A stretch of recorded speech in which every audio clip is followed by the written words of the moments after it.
Ladies and gentlemen, welcome live to the gym at Grapevine High School, where we've got the Running Mustangs on Tradio tonight for some Tuesday night basketball. This is going to be a huge game. Right now, we're on the tail end of the JV game. A nice battle between the JV team from Grapevine, JV team from Birdville. Right now, it looks like the Hawks are ahead 31-29 on that particular game. We got an absolute hodgepodge, a bunch of spaghetti in 5A Region 1 District 7 in terms of basketball standings. Right now, Richland and Grapevine are tied at the top, co-leads for the district championship right now. Colleyville Heritage, Birdville, and Denton all sit at 8 and 5, and Argyle is on the edge with a 7-6 record. Tonight, Argyle plays Richland, and there'll probably be some scoreboard watching inside of this gym, but the Mustangs have got to take care of their own business. They're guaranteed a slot for the playoffs, but tonight they're playing for seeding, and they're playing for the opportunity to do something that hasn't been done in 32 years at this high school, and that is win a share or win outright the district in a basketball championship. So we got a lot of good action coming to you later on. Right now, we caught up with assistant coach Chris Blakely earlier in the week, and we're going to bring you a pregame interview that we did with him. Stay with us. You've got a lot of excitement.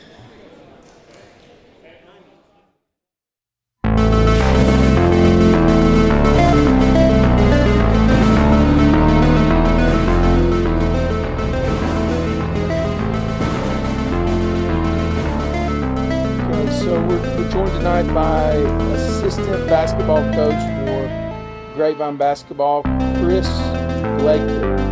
Chris, thanks for being with us tonight on the pregame show for our Tradio broadcast. Yeah, you bet. Thanks for having me. Hey, look, we've been to a couple of games and we've seen some fantastic play by the Mustangs. Let's spend a few moments to look in the rearview mirror and talk about some of those things that you've seen in terms of maturity of the team, how they've progressed from the beginning of the season to really, I guess they're fighting for a 1 or 2 seed on the game, right? Yeah, it's been a long season, and with 3 freshmen, playing a lot of minutes for us, there's been a lot of growth, not just for those 3 guys, but for other guys in the team that really just didn't have a lot of varsity experience coming into the season. It's been really great, just kind of growing alongside them, just being in it every single day, watching the film, seeking different ways to get better, to be in a position where we can clinch at least a share of the district title after everything we've been through this year.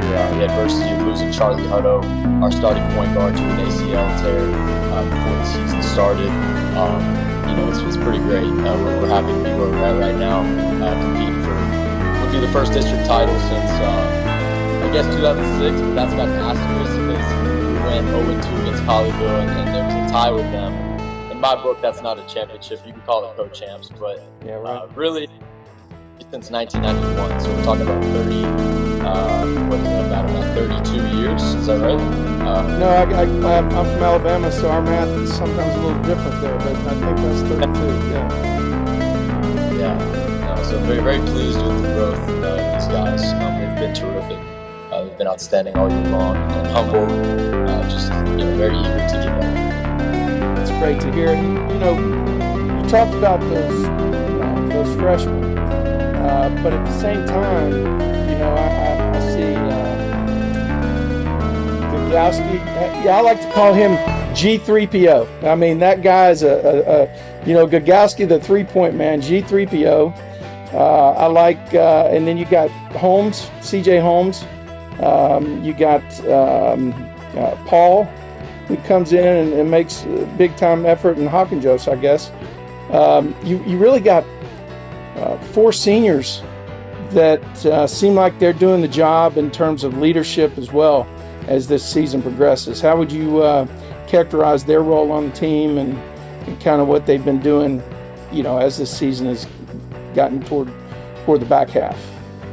Yeah, those four guys that you named, and I would add in, you know, crazily enough, there's guys on the bench that don't even play a whole lot, like a Sam Davies, who is just his energy, his ability to enforce and make sure that we're practicing at a high level. You know, their leadership has been huge. And those guys that you mentioned, only Russell Paul is the only guy that actually has varsity experience coming into this year. And it was very limited. And so a lot of those seniors, they played through the varsity last year. And so hats off to those guys for being leaders on the court just due to their experience and you know, their ability to help these young guys stay even in moments where we've had to be. And so, yeah, we've relied heavily on those guys to be locker room guys and to be calm in the midst of, you know, tough things going on with the team. So you talk about tough things, you talk about challenges. I know there's been a few there's been up and downs all year. You would expect that to happen in a season of basketball. How would you characterize some of those, gut checks, challenges, adversity position, you know, the key growth points? If you had to narrow it down to 2 or 3 places, you know, what would those pivotal points be in your mind? I think I was there for one big game, which was that first game against Colleyville at home. That was a fantastic victory for the Mustangs. But I was there for Lake Dallas. Was it? No, not Lake Dallas. Was it Lake Dallas the beginning of December? The non-district game, Lake Ridge, I believe. Oh, yeah. Right. Sorry. Yeah. No, I think we've had several pivot moments, right? Several moments where we've lost a game, maybe a big letdown or a big emotional win, right? Like the Colleyville game. And we've had to figure out, you know, as a team, where's our maturity at when we win those big games, and how do we come back, and are we still hungry to work, you know, the next day of practice and get better, or do we fall and slump? And then when we lose big games, like we lost at Denton, and that was at the time, both teams were undefeated in district, and it was a huge letdown. And we came back and we bounced back for a great performance the next game. And so just like going through the ebbs and flows of the season and experiencing these amazing, you know, celebration, locker room moments where you put so much work and effort into it and you come out on top, and just kind of navigating those points. I mean, the Denton game sticks out to me. The Colleyville win sticks out to me because after we won that game, we went to Birdville and we got smacked by these guys. And that's who we play tomorrow night. And I love how it comes full circle and we get to play these guys again after probably our worst performance of the year at their place. And now we get to come back and get some redemption on senior night. Yeah, that's great. And by the way, so when we play this pregame, it'll be tonight, not tomorrow night. So, you know, we take on Birdville, and people are going to be getting your perspective just moments before the tip.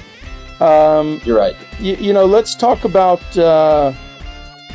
the starting 5 that we'll have. You believe? I mean, I know it's subject to change. Coach Siebert, you know, right up until game time, who knows what it's going to be, but the probable starting lineup, and you know, talk about, and then let's go through a little bit of Birdville. I mean, I see one guy out there that looks like a big points machine on some of the scouting information that I've seen for these guys. But let's start with our guys. Who do you expect to have on the floor first? Yeah, we expect to have David Coe, the freshman, starting at point guard for us against Birdville, and we'll have CJ Holmes in the backcourt with him, as well as Armand, Armutter, and Antoine, his twin brother. And then we'll have Big Matt Woodcock at the post. And so those are the 5 that we'll go with. And Birdville, Woodcock has really been an understated key to this team, right? Yeah, I'm so proud of Matt. His development has just skyrocketed the last few months. It's really starting to click for him. He's such a smart kid. We've talked about his GPA is through the roof. I can't pronounce some of the classes he takes. Yeah, right.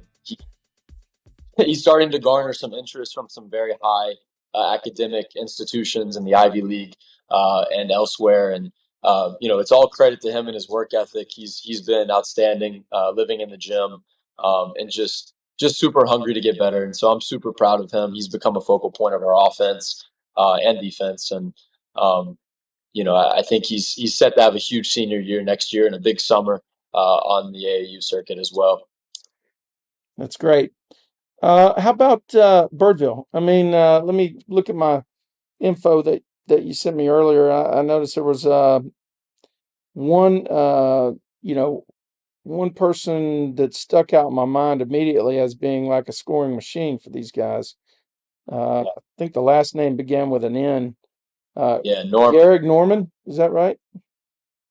Tough kid. He's committed to Michigan State to play basketball. He's a senior. He wants to win. He had a wrist injury that kept him out for a long time this season. And Birdville is such an interesting team because they were preseason ranked number 3 in the state of Texas. Wow. They're very talented, very well coached, and they lead or they go off of Norman Garrick, number 11. He's, like I said, very talented, can jump up over you and shoot and make shots. Has a very keen ability to score the ball, and so we're gonna have to do a great job contesting his shots and making sure that they don't beat us in other ways. We kind of know that he's their guy, and he'll probably make some tough shots. But we can't afford to allow them to get second chance opportunities or allow these other guys, these second and third options, to have big nights as well. If he's going to have 20 points, he's going to have to do it on 20 shots. He's going to have an inefficient night. And so we've got to be tough and physical with him and do a good job on him all night. Who else you got out here in terms of, I mean, I know one of the strong points of Grapevine has been the ability to be inside and rebound the basketball. And it looks like you got a couple guys, Cummings and I guess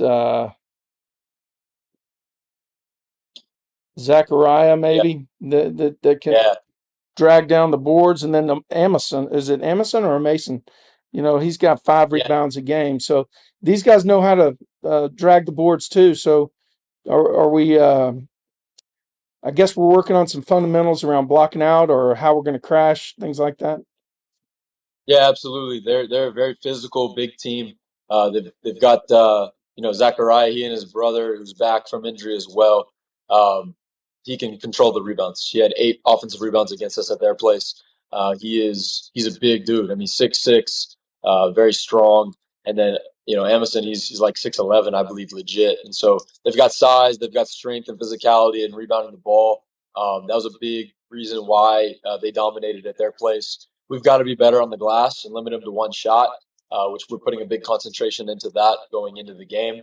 But then for us offensively, being able to get in the paint as well, because we know that's our strength as well, creating those second chance opportunities for ourselves. But exhibiting some more poise and some calm for our guards getting in the paint. Last time we played them, we just did a poor job of being calm in the paint around the rim. They've got long guys that are athletic and big. And so we've just got to do a better job of making decisions in the paint. We've got some tricks up our sleeve as well. We've got some new actions we'll go to give ourselves a better chance to get some cleaner looks. But yeah, eliminating those second chance opportunities is going to be huge for us in the game. Great. Hopefully it goes the Mustangs' way. We're excited to be there with you again tonight, Coach, and or to be here with you again. And I appreciate you taking the time to talk with us. And we look forward to getting maybe a few more games down the road and having Tradio ride shotgun with the Mustangs. Absolutely. I hope here in a couple hours we're sitting here, cutting down the net. First time since 1991 outright. So, hopefully if Argyle can beat Richland as well, we'll be sitting alone at the top. So that's the goal, that's the plan. And thank you guys and Trey for all that you do. You've done an unbelievable job of bringing the team with the broadcast, and so we're very grateful for that. Perfect. Last thing to say, go Mustangs. Yes, sir. Go Mustangs. All right. We'll see you.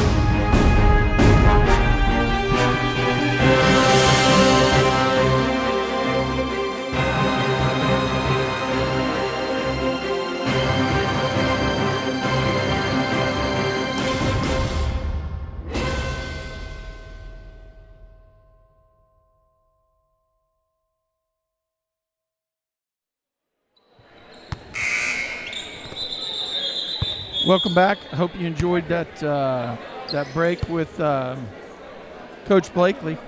Got some insight into the team and the importance of the game tonight. We're here with 2:56 to go in the fourth period. Got a great battle. This is just the JV teams wrapping it up. Mustangs have actually taken the lead in this game, 45-42. 2:44 to play, and we got some fouling going on. Looks like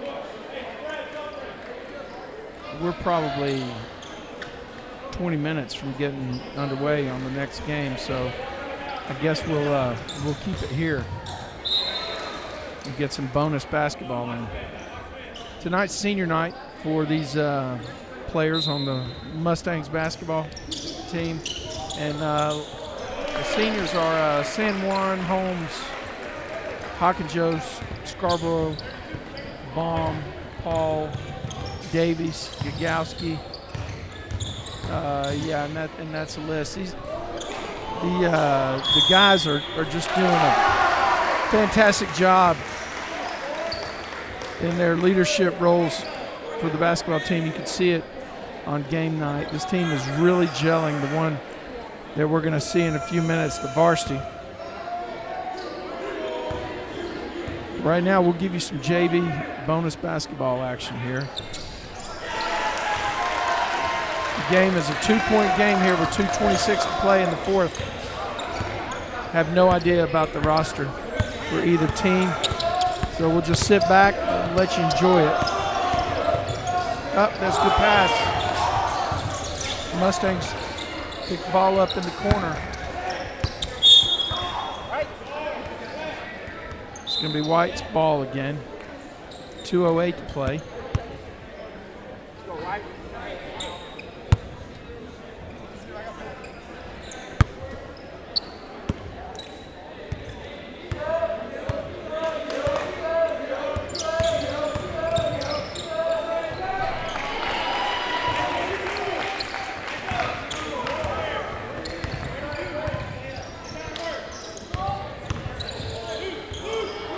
Great steal right there. Great pass up ahead.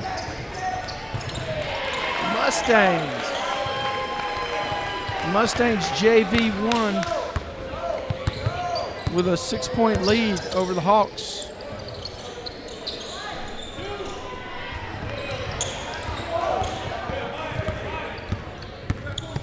Freshman had a big win in the first game. What a drive. Oh my gosh, they called that traveling. I don't know. I don't know. Same complaint last time. The Euro stuff.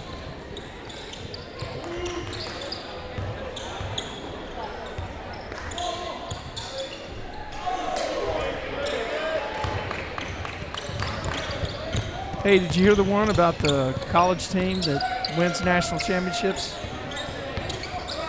Yeah, they got the #1 ranked basketball team in the country too. I had to throw that in there, folks. Sorry.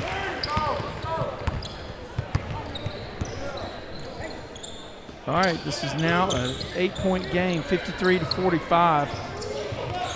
Hey, I'm going to pop the scoreboard up there so you guys can see it. Let's just make sure that you know this is JV game. I don't know how I can mark that.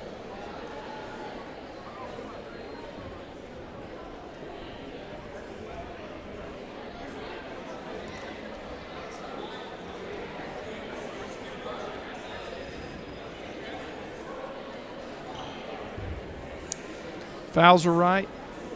6 fouls for Birdville, 4 fouls for the Mustangs in this JV game.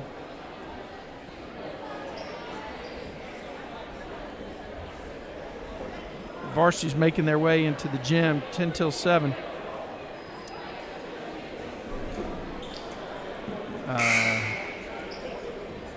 I see the Almutter twins. I see Woodcock. I see David Coe over there. C.J. Holmes looks like he's headed out there to get a glass of water. Those guys are anxious. They're ready to be on the court. 39.5 seconds left.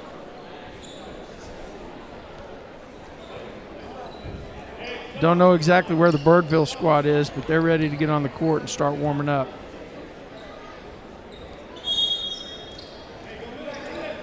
All right, this is going to be tough inbounds. Great job. Mustangs beat it. Really, really good job. Mustangs beat it right away. 33.2 seconds. There's a foul.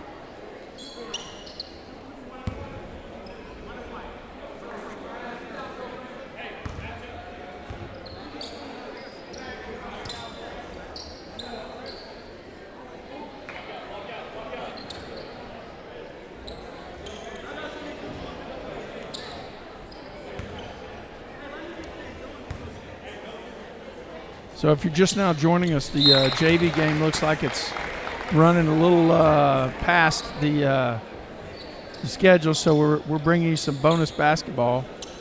We just played a pregame interview with Coach Blakely.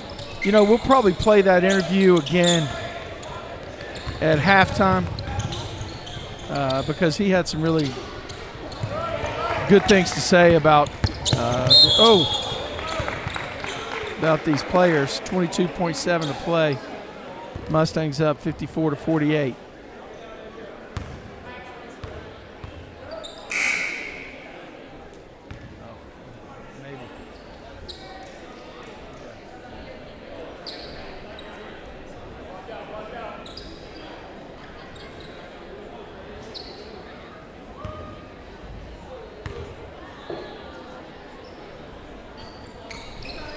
Good job right there on the line by number 14. I wish I had a roster, but these JV guys are getting it done. They had to come from behind. Birdville was up 5 in the early part of the game here when we were setting up, doing some practice runs and some sound takes. They get across mid-stripe. Bam! That guy hit that three-point from another planet. That was amazing.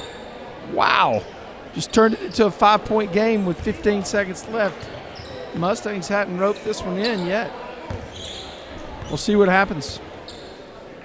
Hey, listen, as long as we're here, let me go ahead and recognize some of our sponsors for Running Mustangs basketball. Game day sponsor for the Running Mustangs is Lenny's Grill and Subs, located in Grapevine.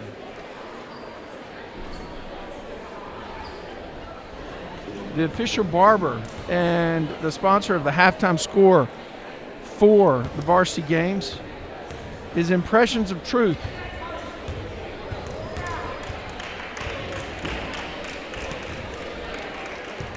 And finally, the sponsor for the student section and pizza fan of the game, which is recognized in the third period of every varsity game, is Sauced. Running Mustangs would like to thank each one of these sponsors for everything they've done this year to contribute to the success and the overall game day experience for the Grapevine Running Mustangs.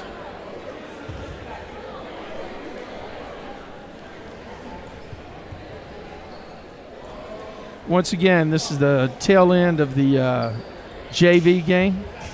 This is junior varsity game. The varsity players are getting ready for both teams. They're ready to run on the court and start their warm-ups. There's a ball rolling right across.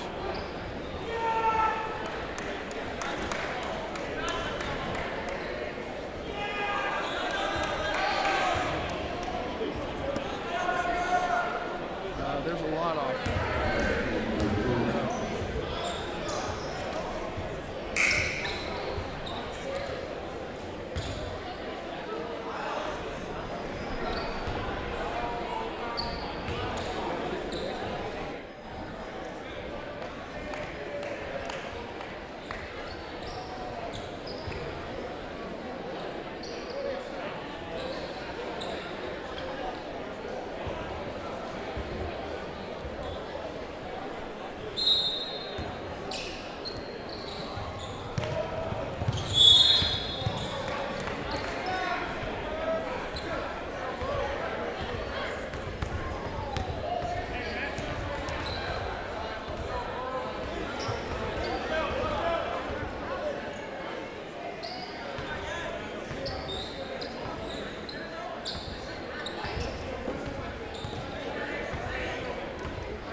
JV puts a W in the book.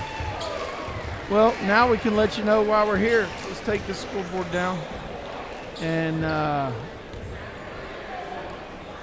go ahead and let you know you're in the right place for Mustang basketball. Running Mustangs live on Tradio. We've got Tuesday night basketball from gym number 1 here at Grapevine High School with a high-profile game tonight. As we talked about in the pregame, before we dropped in on the JV guys, the basketball district, Region 1, District 7, and 5A is a hodgepodge. It's a bunch of spaghetti. We got 2 teams sitting on top at 9-4. That's Richland and Grapevine. Heritage is at 8-5. Birdville is 8-5, and Denton is 8-5. And Argyle's on the edge at 7-6. Only 4 of those teams will make the playoffs. Richland and Grapevine are already locked in on making it to the playoffs. So tonight's very important because the Grapevine Mustangs could do something they haven't done in 32 years, which is to finish with sole ownership of the top spot or a share of the top spot in district basketball championship. As Coach Blakely talked about in the pregame interview, in 2006, I think there was one, but the Grapevine did not beat Colleyville Heritage at any part. Yeah.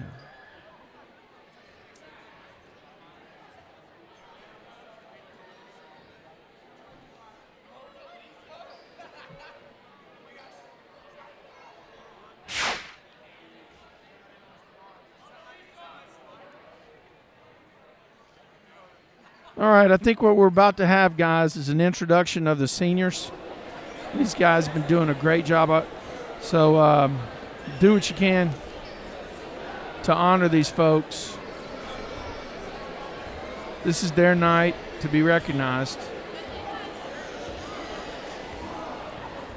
And that's about to happen.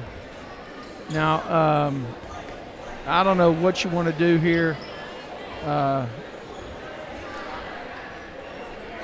Tim, with the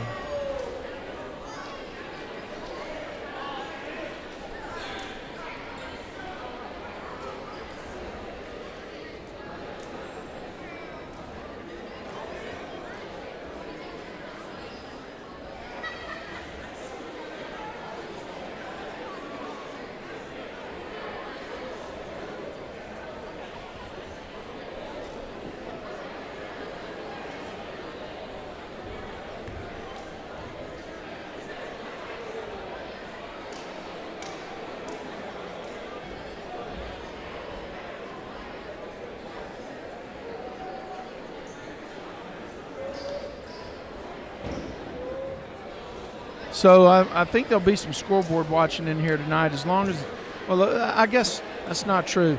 Mustangs first and foremost have got to win here tonight. If they win here tonight, they're assured a share of the top spot. Okay, so that's one of the most important items that we've got to get taken care of. If they could take care of business, they're assured a share of the top spot. Now, what could happen is Argyle could take down Richland, and if that's the case, and the Mustangs take care of business here, they will be in sole possession of the top spot. Tonight's games on the docket: Richland at Argyle, Heritage, Colleyville Heritage is playing at Denton. Probably may have already started. And those are the big games going down tonight. And actually, those are the games that involve all the top teams. You got Argyle playing Richland, Grapevine playing Birdville, and Heritage playing Denton.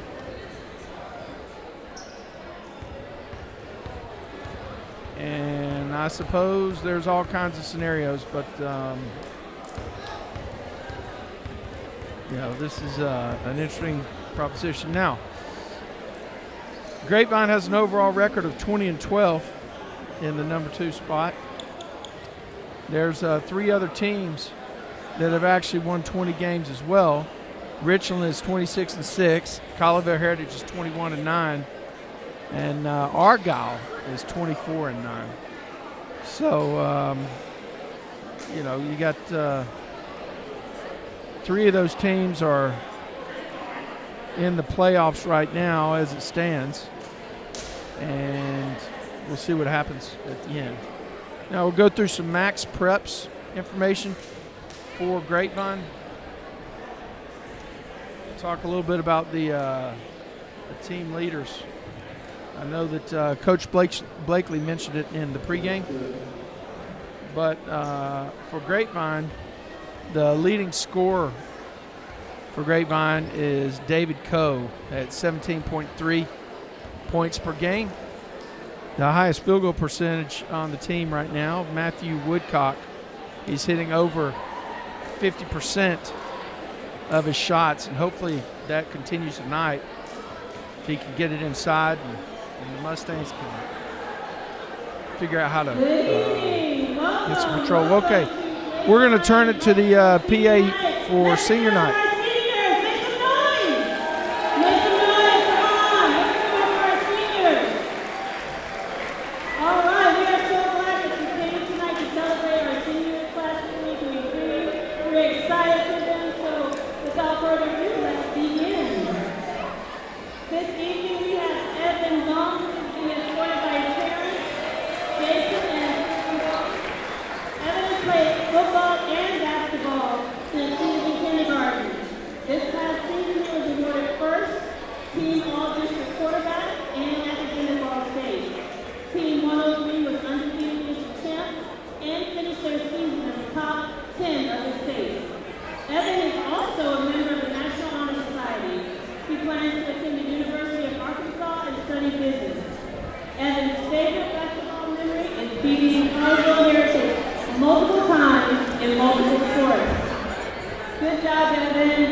Folks, if you're just now joining us, we are catching senior night here before the varsity plays. If you came in at the very top of the broadcast, we saw the tail end of the JV team. The first 2 games have been won by the Mustangs, so the Mustangs are going for the trifecta. Here's another senior. He continues to play football at Cross Center and also stood up at GHS for 2 years. Sam is a decorated defensive ice hockey winger by being named most valuable player for the JV Grapevine Colleyville Ice Hockey Club. In the fall, Sam will be attending the University of Mississippi, better known as Ole Miss. Hotty Toddy. Sam's favorite Grapevine Mustangs basketball memory? Anytime Sam can dunk on CJ Holmes is a good memory. Sam would like to extend a sincere thank you to all the faculty, staff, family, and friends, and coaches that have led to success. Our next senior is TJ Gigowaski, being escorted by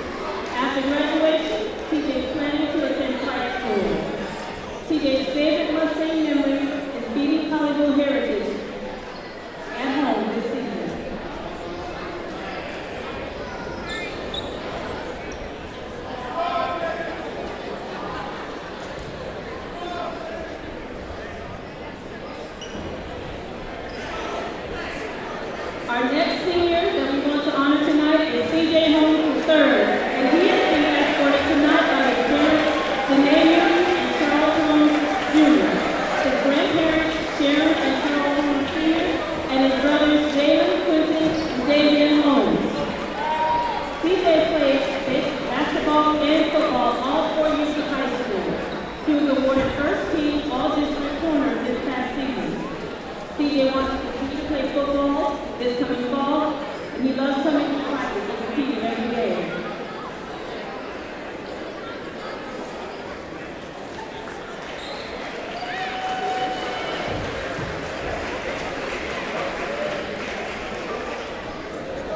All right, let's keep it going. Our next senior is Easton Hawkinson, being escorted by his parents, Kevin O'Malley Hawkinson, and his sister, Taylor, Gracie, and Brindley. Easton played basketball all 4 years at Grapevine, and he has served his community and excelled academically. He plans to attend college, but is undecided about where, and he's also going on a mission trip for his church this coming year. His favorite Grapevine basketball memory is beating Southlake earlier this year and clinching the playoffs at Colleyville this past Friday. However, he's excited to accomplish more milestones with his team for the rest of the season.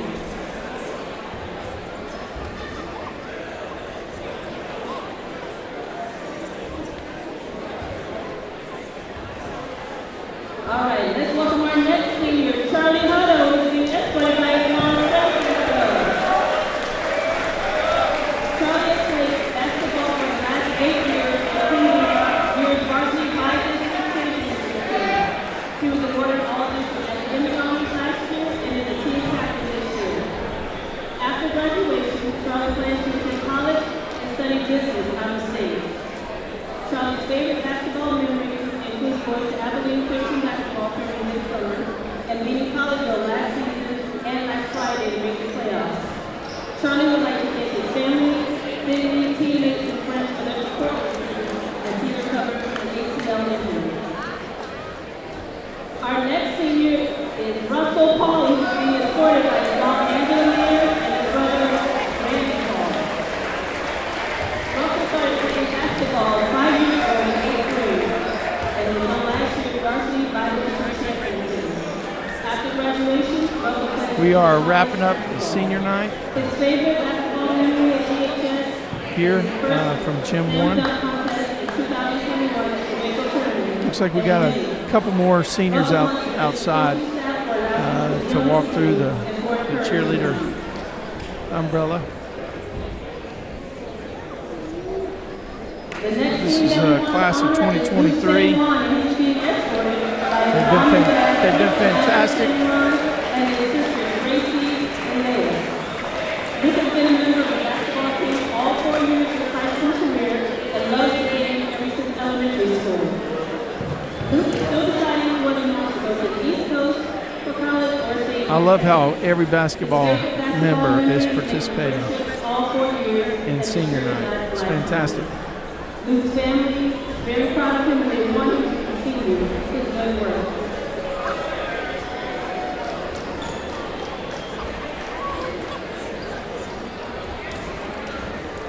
Our next senior that we want to honor is Kate Scarborough. He is being escorted by Megan Scarborough and Ann Scarborough. Kate has been playing basketball since 5. He was also a junior varsity football veteran and top 10 angler of the year in Texas High School basketball. Kate is also a member of buildup and the GHS ambassadors and the National Honor Society. Kate intends on attending college after high school. And his favorite Mustang basketball memory is a team deal at Bell during the ACC tournament last summer. Let's give it up for all of our seniors and their families. If all the families would come together and to the Mustang in the center of the floor, we would appreciate that to get a group picture.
Here on the floor now, you got the Hawks. I do like that B, man.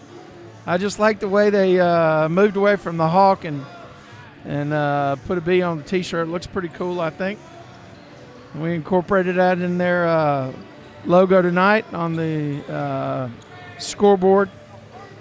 Like I said, the Hawks are 8-5. I don't guess I gave you their overall record. Overall is 16-13. They're sitting at 4th in the district right now, but they're tied with 2 other teams at 8-5. So we're headed to some real fireworks. Probably the biggest player on the Hawks in terms of impact is going to be Gary Normand. Garrick Norman is averaging 17.4 points per game for the Hawks and 8 rebounds. I believe he's committed to Michigan State. So we got some pretty good basketball about to show up tonight, guys. Stay tuned and watch it with us. Right now we'll catch some of the warm-ups.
We're going to go ahead and leave the scoreboard up for the countdown to tip. I guess really it's a countdown to player introductions.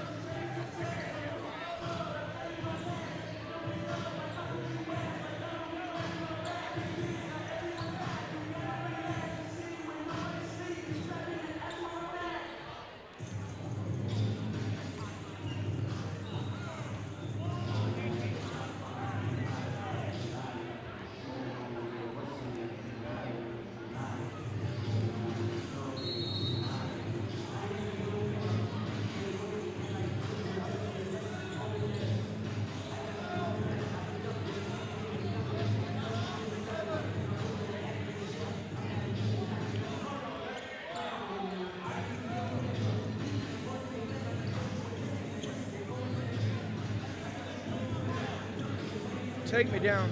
Take me down.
your officials tonight for this big game between Birdville and Grapevine. Mr. Cody Robinson, Shay Baldwin, and Cameron Love. We'll watch for them tonight. Originally they told me something different, but I'm going to stick with Cody, Shay, and Cameron. Good luck, guys.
All right, fans, I think we're getting close to it here.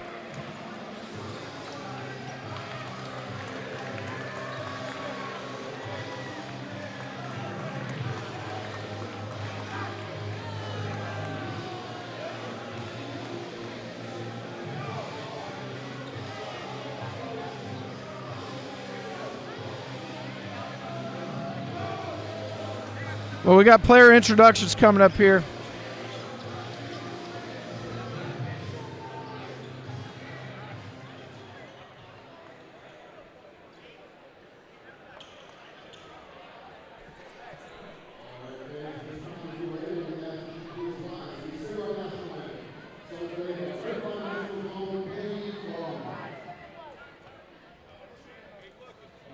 We got a flag located at the top.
Here we go.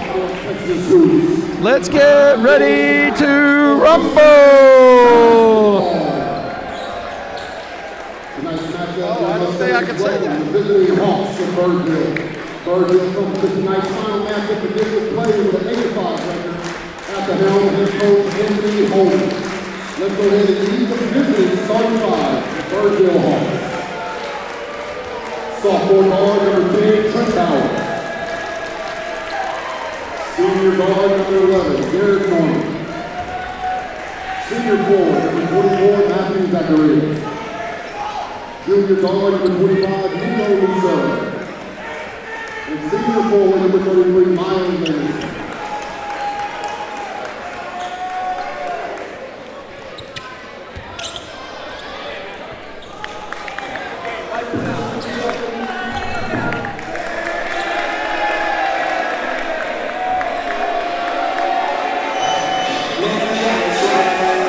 Like an NBA game here tonight, folks.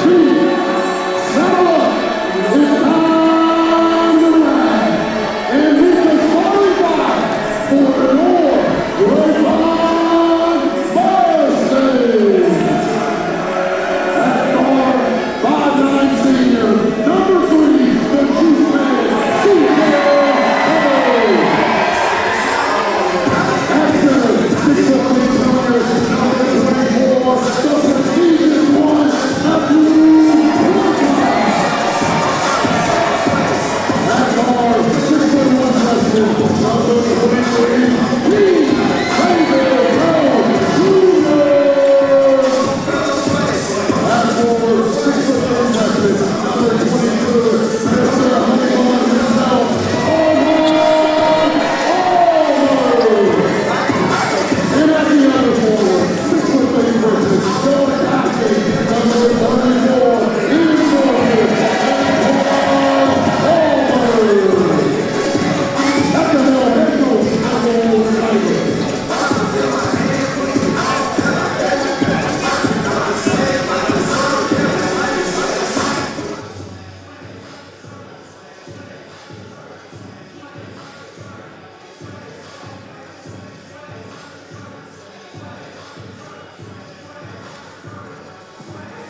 It's on, folks. It's on. We've got Tuesday night basketball. Running Mustangs live on Tradio.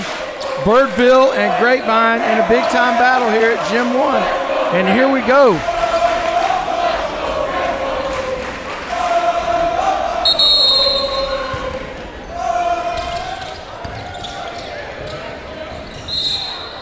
Wow. Good hustle. What do they got? They got going to be Birdville's ball. Oh, no, White's ball. White's ball.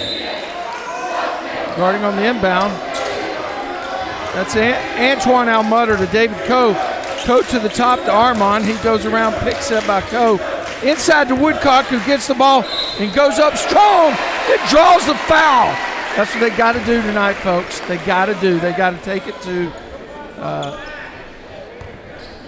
it to Miles Amerson right there. This is Matthew Woodcock, number 24, class of 2024, and he drains the first one. Woodcock.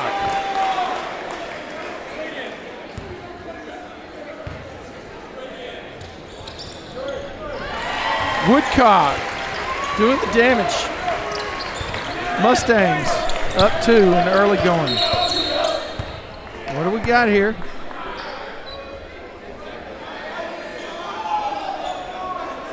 I think we got a foul.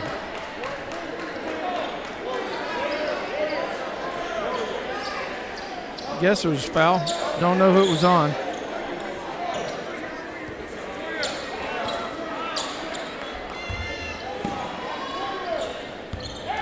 Hawks throw the ball inbounds.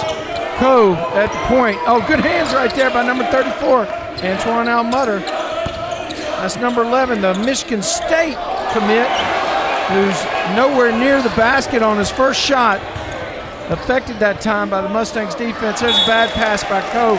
Off Holmes' fingertips.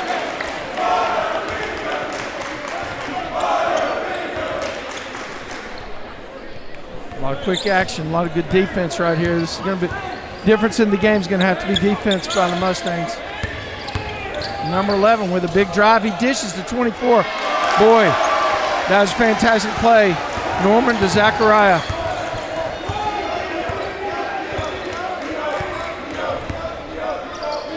Coe to Antoine to CJ. CJ up top to Woodcock. Brings it across to Coe, sets a pick, breaks inside. Coe thinks about driving, pulls back. Woodcock takes it straight to the basket. Oh, really close that time.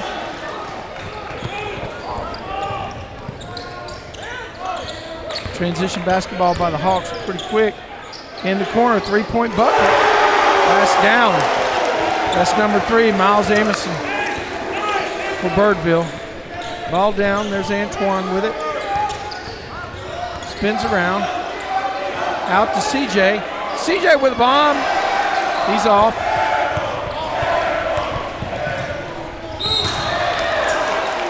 CJ's going to get a foul on that one. Hawks are pushing the tempo on the Mustangs.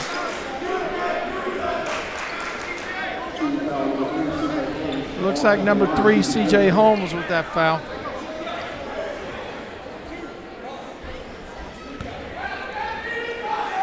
Matthew Zachariah at the line for Birdville. Zachariah is a 6'5" senior. Averages 9.4 a game with 8 rebounds. Pretty strong. Makes the first free throw.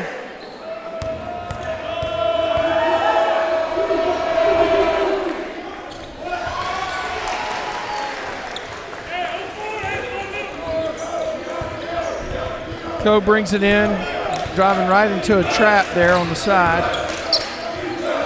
Over to Armand. In the corner to CJ.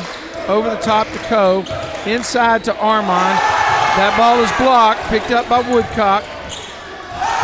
Another block. Right now the Hawks are showing their height on the inside.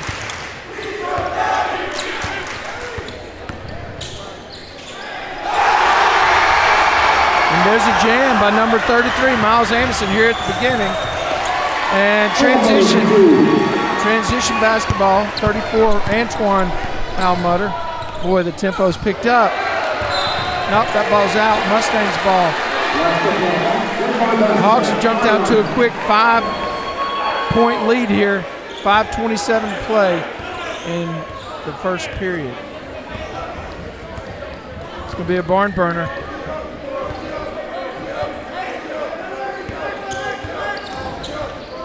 Over to Woodcock. He's going to take the three, and it's off. Off the front of the rim. There's a shot by Birdville. Long rebound, and there's a fast break, but too far. Too far.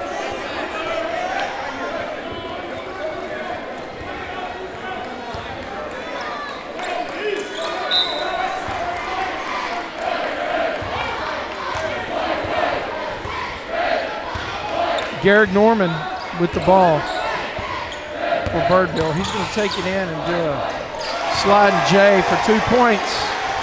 He's the number 11. He's the big commit, the D1 commit to Michigan State. Pass inside to Woodcock.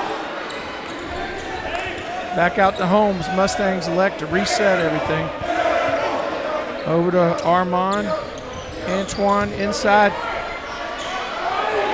Great play that time. Matt, 2 points for Woodcock.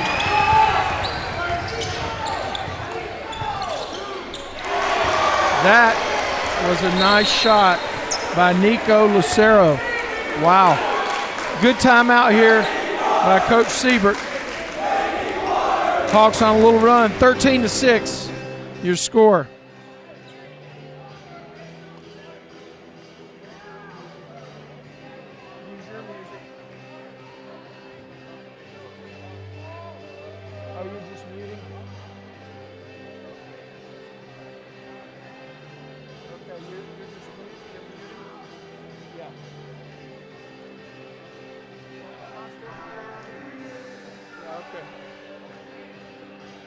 All right, so the game plan for Birdville seems to be pretty straightforward. They're going to push tempo here and probably try to get into the bench of the Mustangs.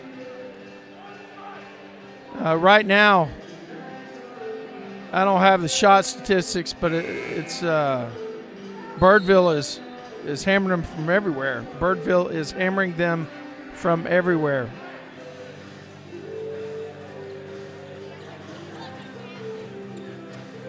So game check on the court.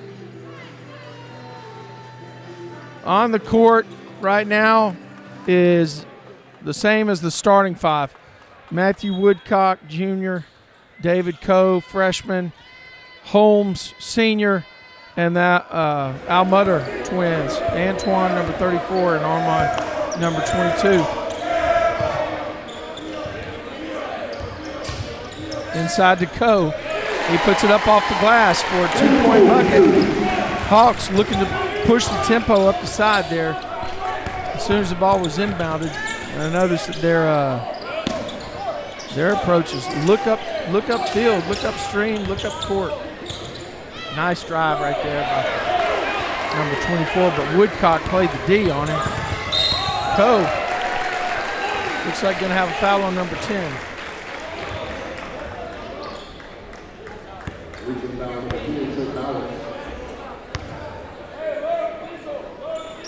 Armand Almutter is going to inbound. They're going to go directly into Woodcock. Quick hands that time by number 11, Normand, for the Hawks.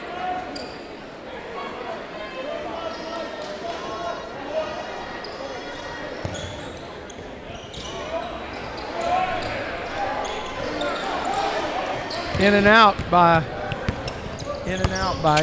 David Coe.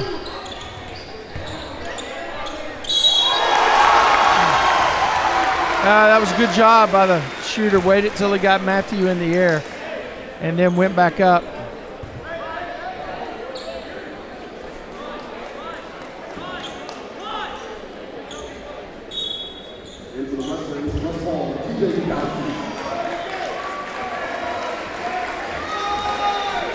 Checking in now, 2 of the seniors. TJ Gagowski, 3PO, G3PO, and Paul.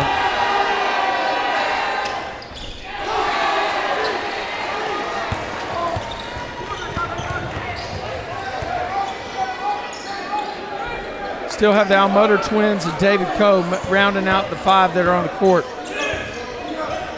Coe at the top, over to Armand on the right wing, inside to Paul, out to Gagowski.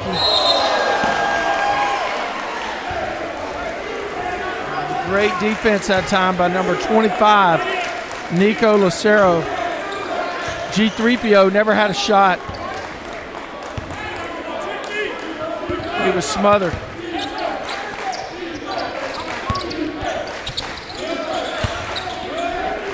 Mustangs picking up the defensive pressure, extending the zone a little bit, coming out. There's the inside pass to, I think that's Amison. Great defense on the inside. Good putback by number 11, Garrett Norman.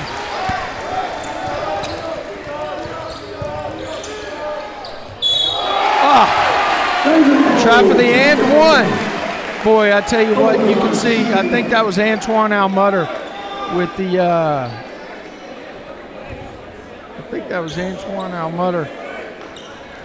on the assist. He saw Coe flashing right through the middle. Got him the ball on a bounce pass, and Coe puts it up and draws a foul.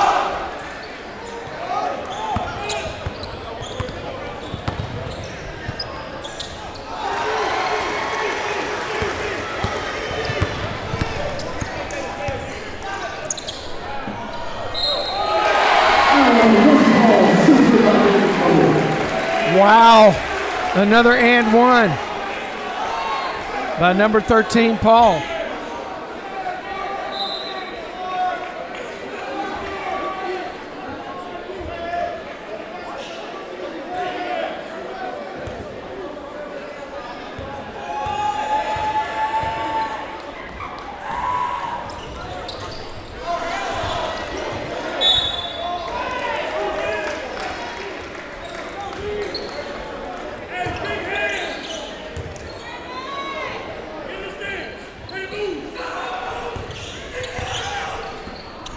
Trapping defense right there for the Mustangs. There's a 3-point shot. Long rebound, comes out to the Hawks again. Oh, dish to the inside. Heck of a pass, unselfish play. What can you do? What are you going to do?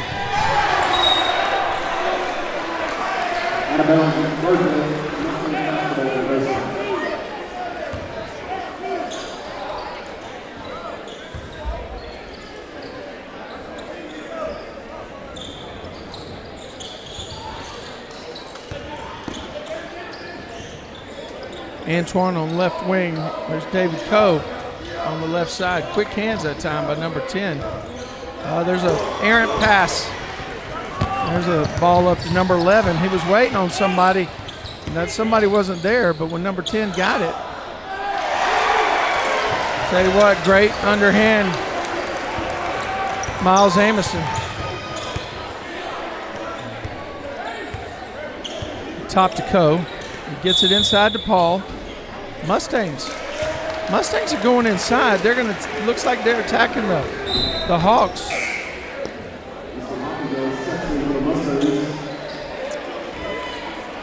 Oh, I guess he didn't call a foul.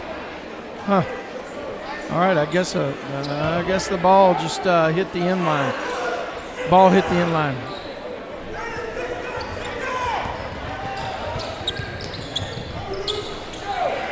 Long rebound to Coe. He throws it ahead to Armand, who gets it inside to Antoine, who gets it up to Paul, who throws up a shot and is fouled. He'll go to the line to shoot 2. That's a 5th team foul on the Hawks here. So the Mustangs are 2 fouls away from being in the bonus, or 1 and 1, I should say. I guess bonus free throws. Paul hits first free throw. Man, I look down, now you look up, it's a 10-point game already. Hawkinjos checks in with Paul. Coe's in, the Almutter twins are in. Paul makes the second one. 23-14 here.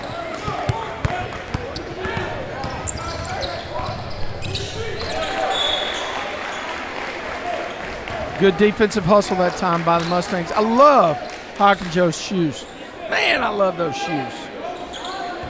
Got some good-looking shoes on the court tonight. I got number 25 on the Hawks with some lime green sneakers too, man. Those look cool. Norman to the lime green kid out in the corner.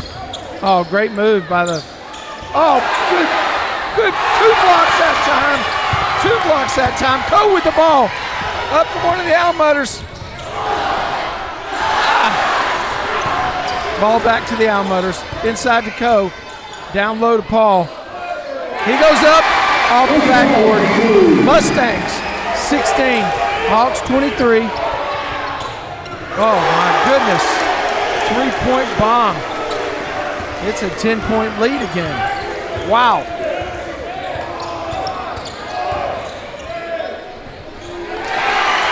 Great shot. I can't believe there's no foul on that one. Wow. That's a heart-racing first quarter. Mustangs on the wrong side of that quarter, though. Looking uphill at an 8-point deficit, 26-18. Possession arrow is to the Mustangs, though, so they'll get the ball to start the second period. Hawks have 5 team fouls. So the Mustangs are 2 fouls away from being at the free throw line. On the other hand, the Mustangs only have 2 team fouls at this point.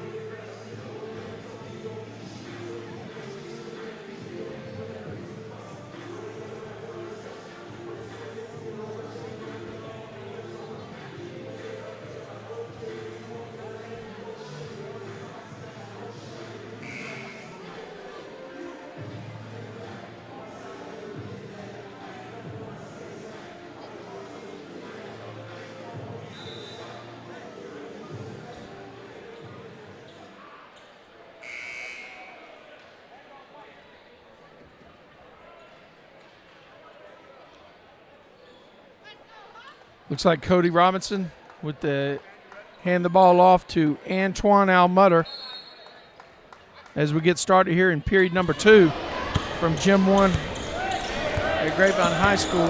Mustangs staring up a small hill, 8-point deficit, 26-18 here. But with the ball, Armand backs out. They set up a play. Coe with a cutter. Armand with the drive again. Little runner did not work. Norman with the ball.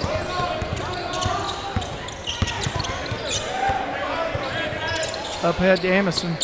Back to Norman.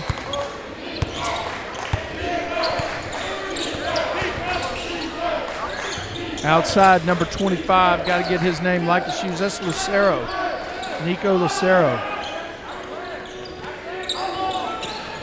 Oh, there's a shot by number 10. Boy, he is on fire. Trent Bowers. Somebody's got to stop him. Wow, he hit that one from the parking lot for sure.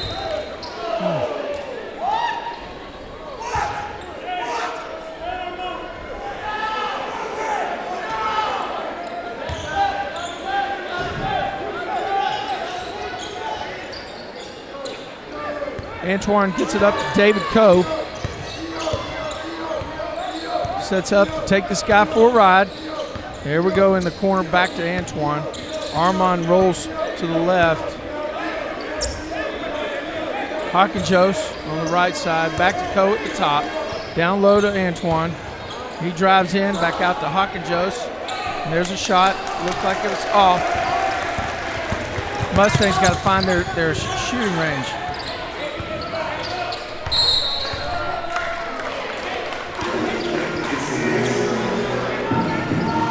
Good defense that time.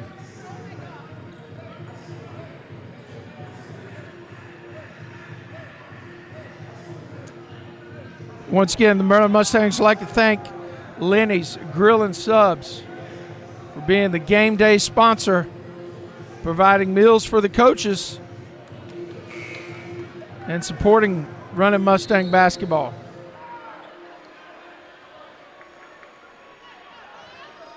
Mustangs would also like to thank the official barber of the Mustangs, Impressions of Truth. Also the sponsor of the Mustangs halftime score on social media.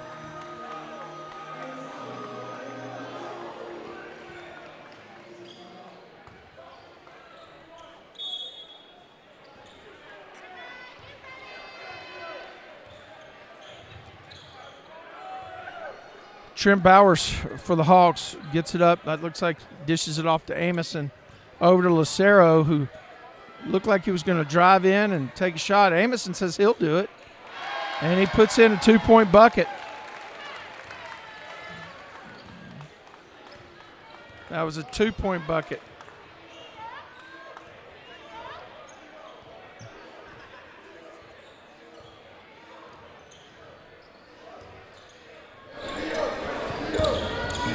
(31-18) is your score now.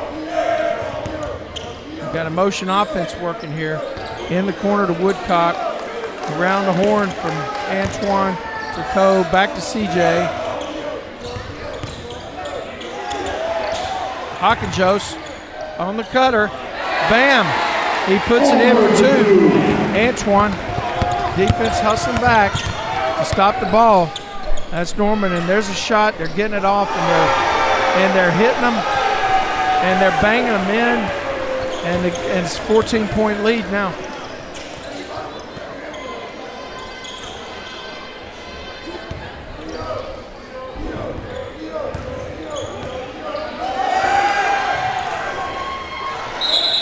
Jump ball is going to go to the Hawks.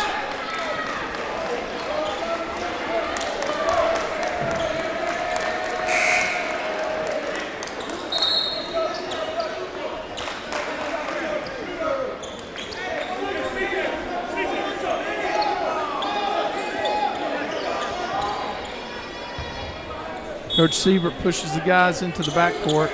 They're going to pick them up as they bring the ball down the court.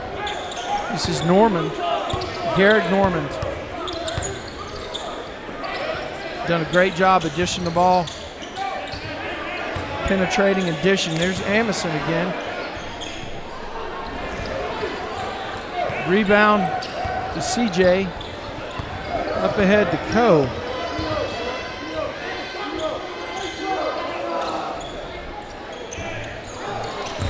Mustangs are cold right now. Got to figure out a way to heat it up.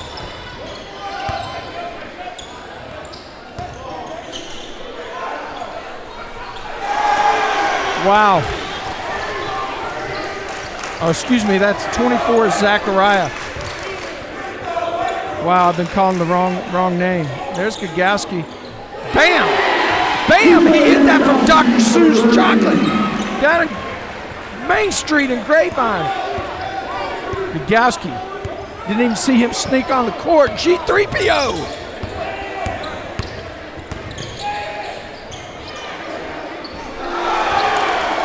Wow, immediately answered by the Hawks.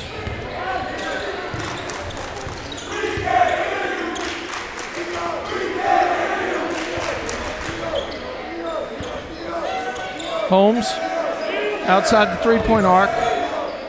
And he drives it.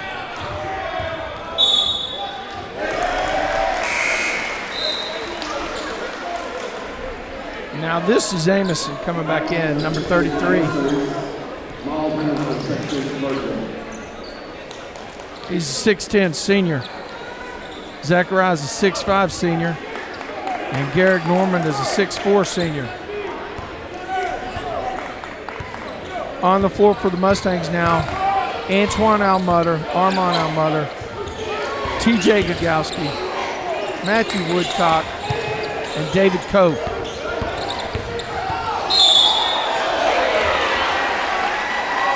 Cope moved his feet, got in front of him, and picked up a charge.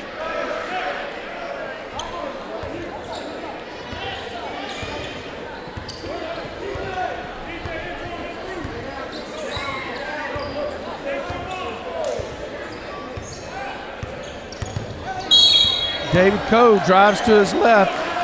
Another foul by number 12. This time the Mustangs are shooting free throws.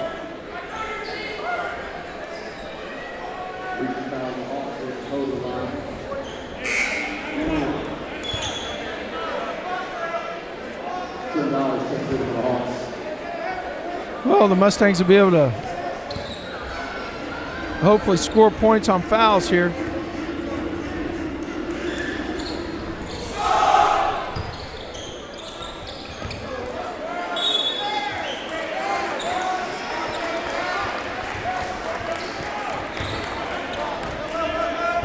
Woodcock had it and tried to sling it over to an open spot. There was no Mustang there. That's Zachariah to Amison, back to Norman.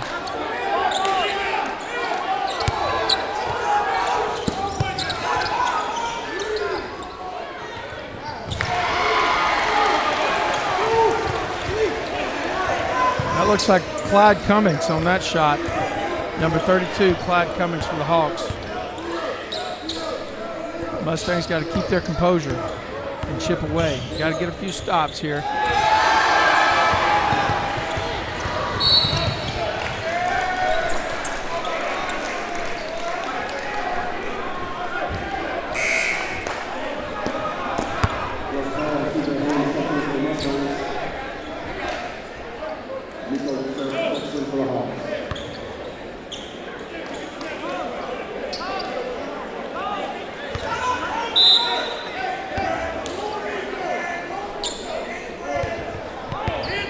Bowers inbounds to Norman. Takes it to the left. Switches directions, come back to the right. Off on the shot. Up ahead to Coe by the rebound on transition. There's CJ. Bomb one, CJ. Paul gets up and over to affect the ball. Great job by Armand Almutter to knock down the pass. And there's an and one opportunity that might be able to get a little energy back into the crowd and back into the team here. It's a 16-point lead. Coe's going to go the line and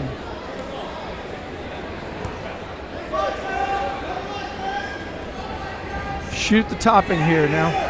Good shot. Good rebound that right by the Mustangs. Rebound out. Down to Paul. Out to Coe.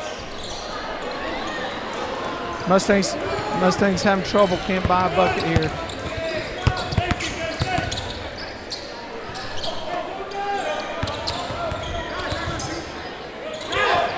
Good defense that time by Coe.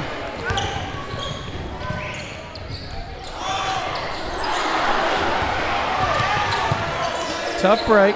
Nothing's falling for the Mustangs. That's all right. Work through it. They're still getting rebounds. There's a three-point bucket. Bam! He hit that from the tennis courts. Oh, there's a steal and a putback. Let's see what they got.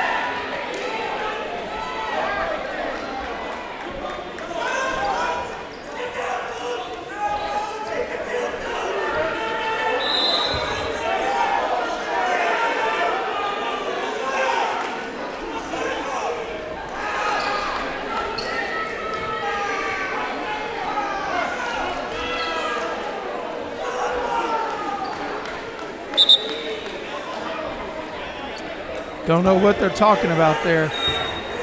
Mustangs on a little run here, though. Have had some good defense here over the last 3 minutes.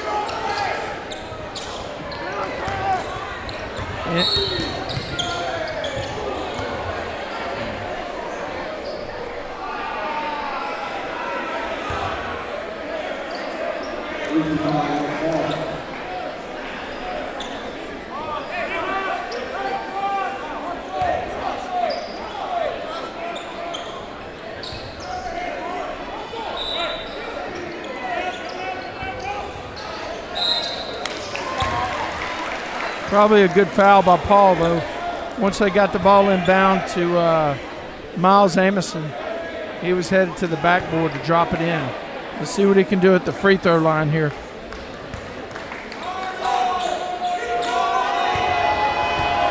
Been very impressed with 33 tonight. and with 24 and with 11. You could see why preseason these guys were ranked as high as number 3 on in the 5A polls.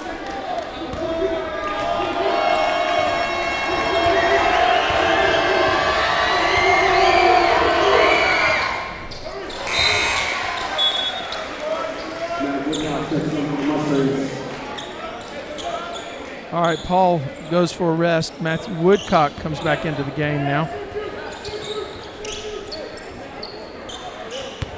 David Coe on the inbound.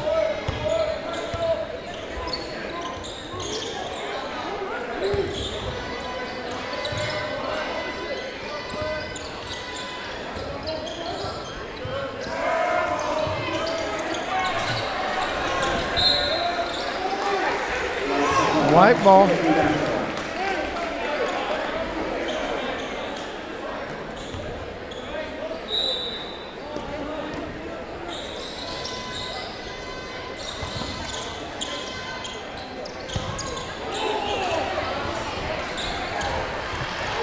Good steal that time by Norman.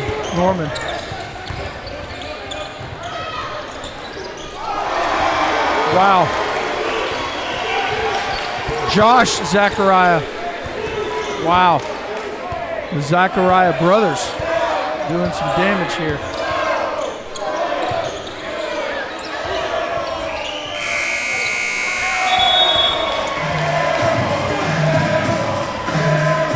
All right, folks, we're going to bring you the halftime here at halftime. We're going to bring you the video from our interview with Coach Blakely yesterday, for those of you that weren't able to see it at the top of the broadcast.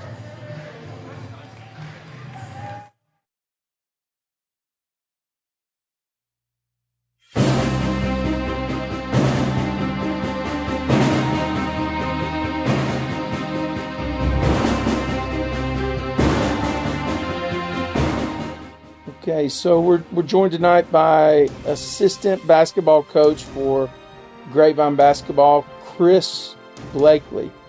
Chris, thanks for being with us tonight on the pregame show for our Tradio broadcast. Yeah, you bet. Thanks for having me. Hey, look, we've been to a couple of games and we've seen some fantastic play by the Mustangs. Let's spend a few moments to look in the rearview mirror and talk about some of those things that you've seen in terms of maturity of the team, how they've progressed from the beginning of the season to really, I guess they're fighting for a 1 or 2 seed on the game tonight, right? Yeah, it's been a long season.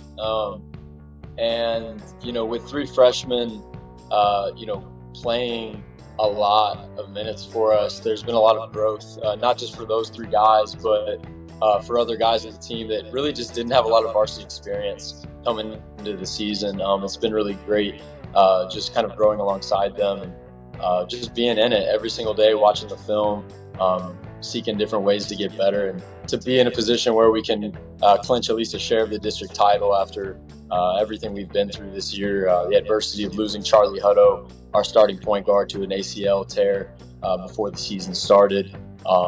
It's pretty great. We're happy to be where we're at right now, competing for would be the first district title since I guess 2006, but that's got an asterisk because we went 0-2 against Colleyville and there was a tie with them. In my book, that's not a championship. You can call it co-champs, but yeah, right. Really since 1991. So we're talking about 30. What is it? I'm about 32 years. Is that right? No, I'm from Alabama, so our math is sometimes a little different there, but I think that's 32, yeah. Yeah, no, so very, very pleased with the growth of these guys. They've been terrific. They've been outstanding all year long and humble and just, very eager to get better. That's great to hear. And, you talked about those freshmen, but at the same time, I see Gagowski.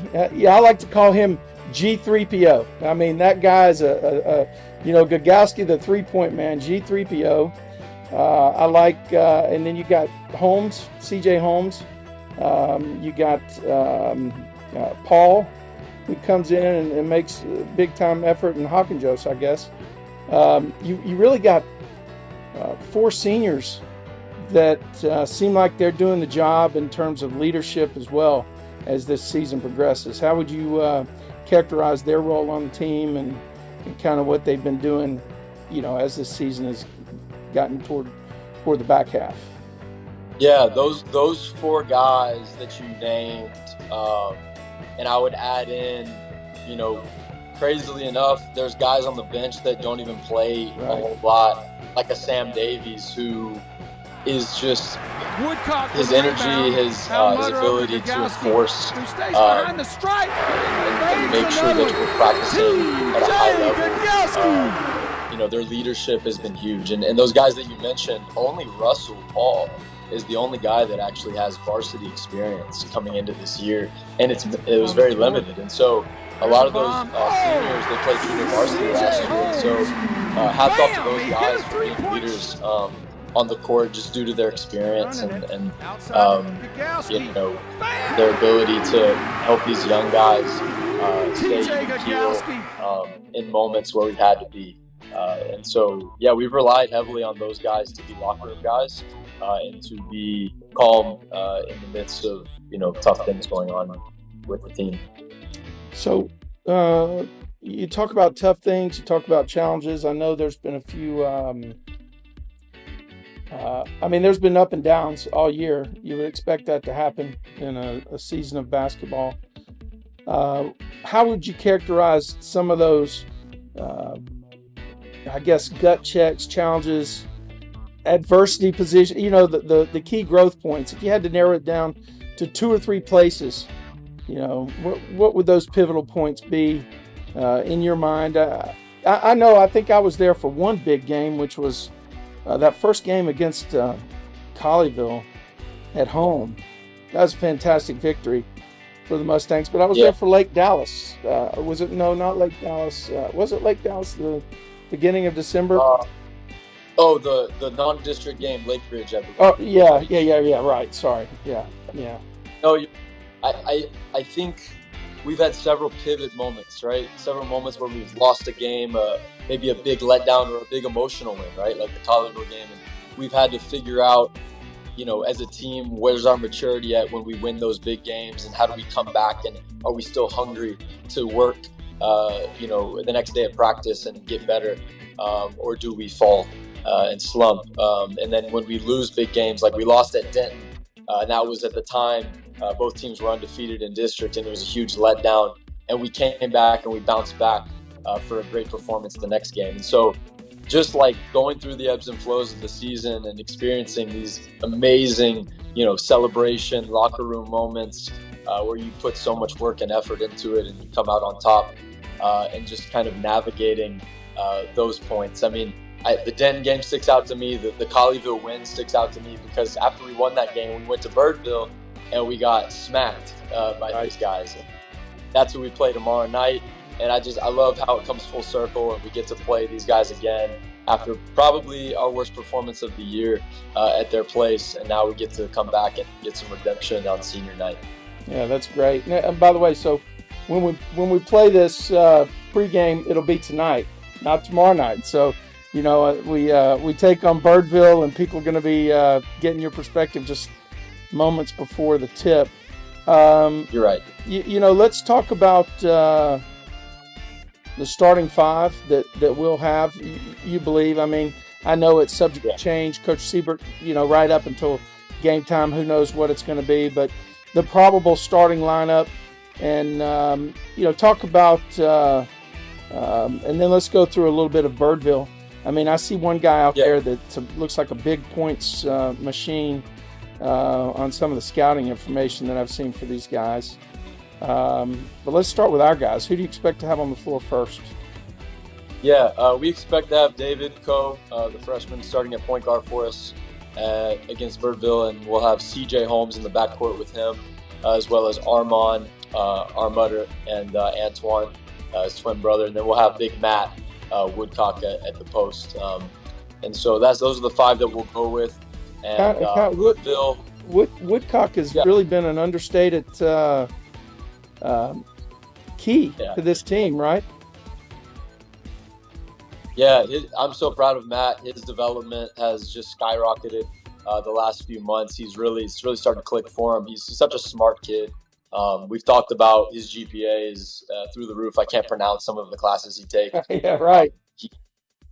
He's starting to garner some interest from some very high academic institutions in the Ivy League and elsewhere. And it's all credit to him and his work ethic. He's been outstanding, living in the gym, and just super hungry to get better. And so I'm super proud of him. He's become a focal point of our offense and defense. And I think he's set to have a huge senior year next year and a big summer on the AAU circuit as well.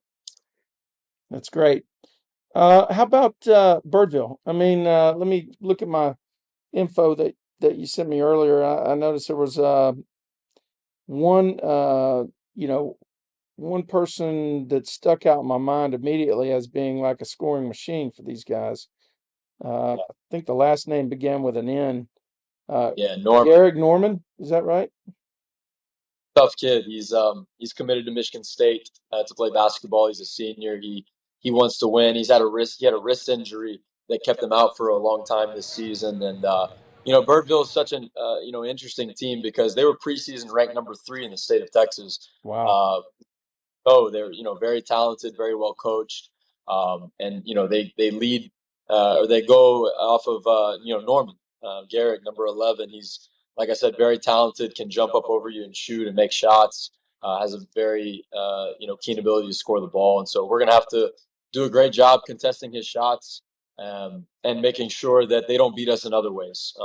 We kind of know that he's. All right, so the Mustangs. Hope you enjoyed seeing that interview with Coach Blakely. The Mustangs fighting an uphill battle here with a 17-point deficit. Got to chip away. Got to play patient, disciplined basketball and get some stops. 34, Antoine Allmutter brings it in to David Coe at the top. On your court right now is Woodcock. That's going to go down for an and one to start the second half. Wow, Mustangs needed something like that to come out of the gate. Not only did they need that, they needed to get fouls on some of the bigs that are inside for the Hawks. Come on, Matthew. Up. Oh, good quick hands that time by Antoine Allmutter. I think he leads the team in steals. Mustang's going to press up.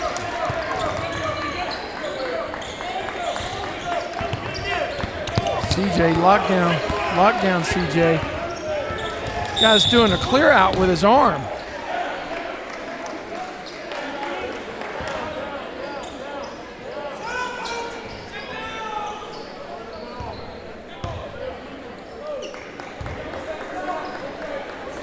Trent Bowers, number 10. Get it in. There's 25, Lucero. Love the shoes. He drives baseline. There's a three-point shot. That's way off. CJ picks it up. Tempo up top. Back to CJ. There, you can't miss layups. That's a problem.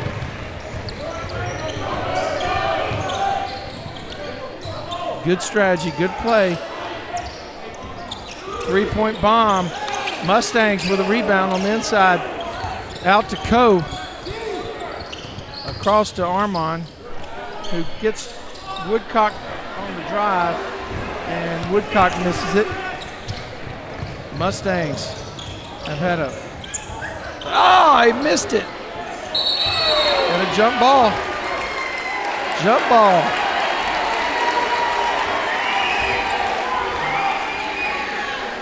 Jump ball is going to go to the Hawks here.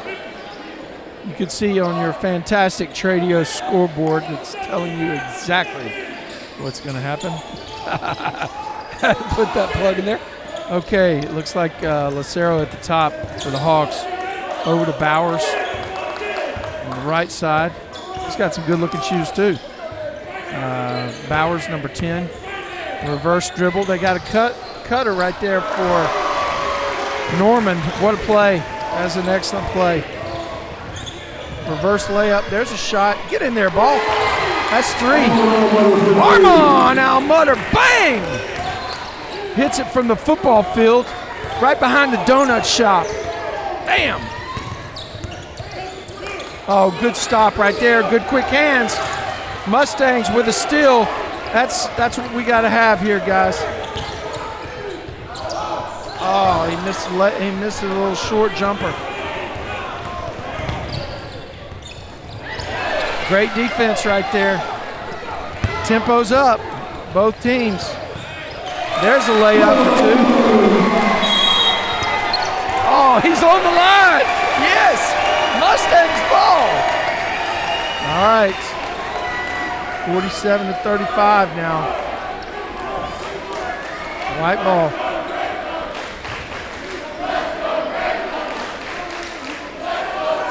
All of a sudden, you turn your head and it's down to a 12-point game.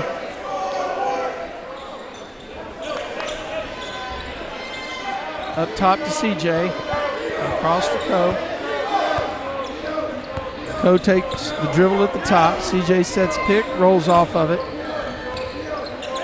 There's Woodcock. They've been looking for Woodcock all game here. What a pass! What a pass! We got a 10-point game now. Lucero with the ball. CJ Holmes on him. Great drive there by Lucero. Didn't need that foul. Nice shot by Miles Amison.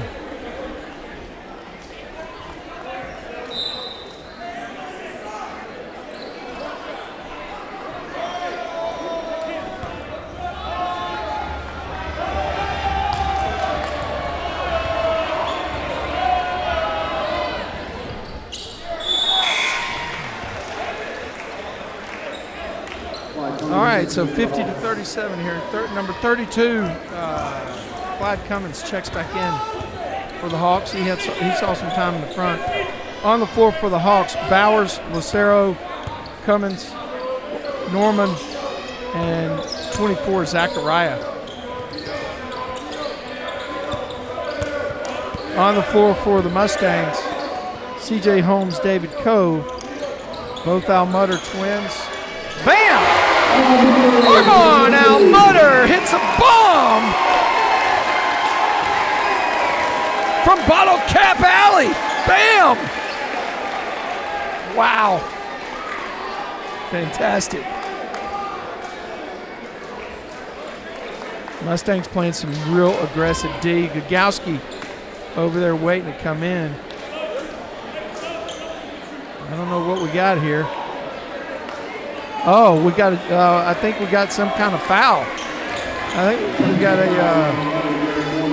yep. We got an intentional foul. Gagowski going to the line.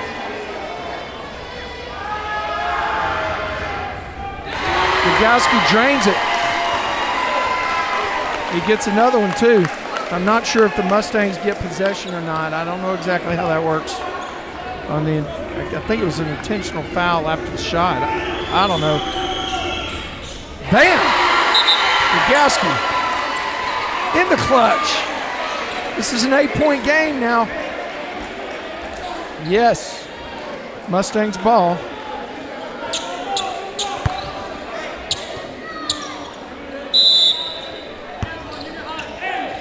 Antoine Almutter with the inbounds to David Coe. Mustangs are playing some tough defense, and they're hitting some shots.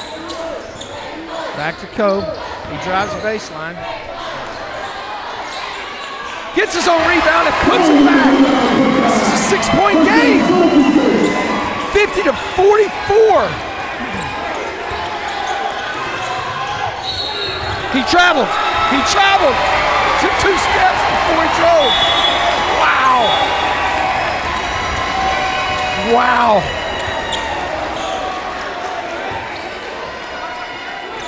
Woodcock. Bring it in to Coe. Mustangs can cut this lead. Right now it's 6. This is the run they got to have.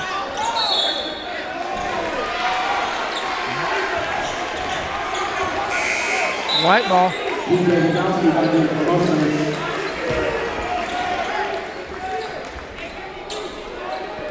Antoine Almutter will bring the ball in for the Mustangs. Gagowski checks back in. That's good hands that time by Birdville. Transition game up ahead. Cut him off. Another Zachariah in there. Got 2 of them in the game. Nice drive that time. Trent Bowers on the drive for the Hawks. Gagowski with a bomb! Rebound Woodcock. Back out to Gagowski. Over to Coe. On the cutter. Oh, got another foul. Woodcock will go to the line to shoot 2. Chip into this 8-point bucket. 8-point lead, excuse me. This is the perfect quarter that the Mustangs needed. Chip, get some stops. Have something go their way. I believe he's got 2 shots here. Got it.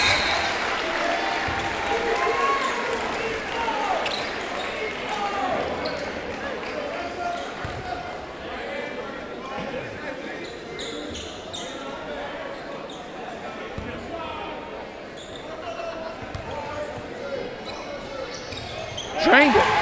Woodcock money. 52-46.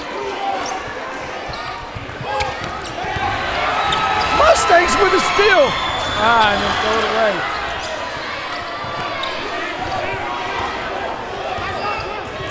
Zachariah. That's Matthew Zachariah, number 24. Normand, or Garrick Norman, goes for the drive and picks up the foul that's on the floor.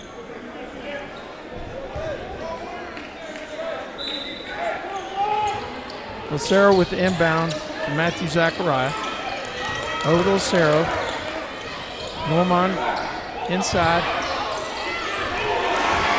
That's a good play by Matthew Zachariah.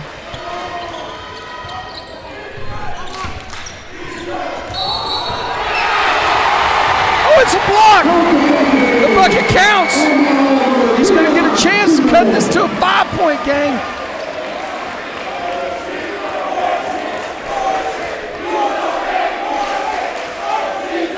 Check it back in for the Hawks, number 33, Miles Emerson.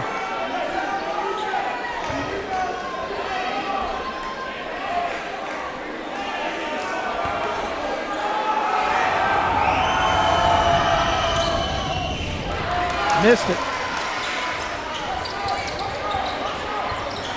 Trap right here on the edge.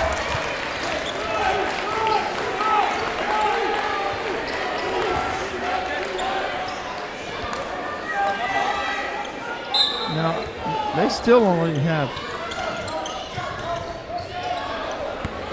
Here's Lucero. Hands going everywhere now. There's number 10, Bowers out to Emerson. Boy, he bombed that one.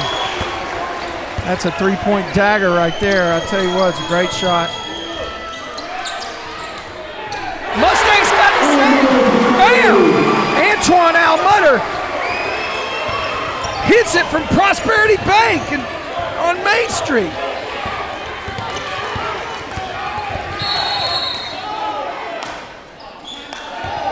Timeout.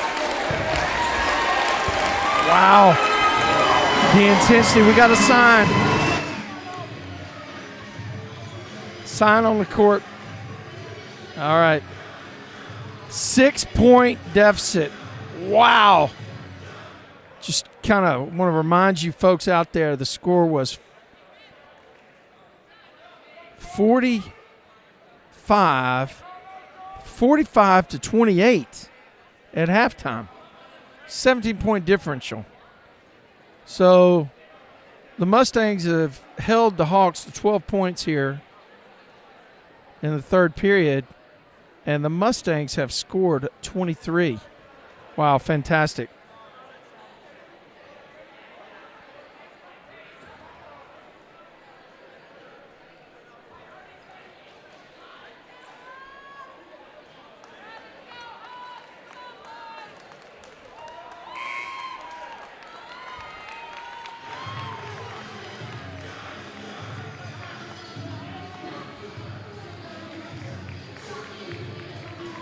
On the court for the Mustangs, Paul checks in, number 13. You got David Coe, CJ Holmes, Antoine Almutter,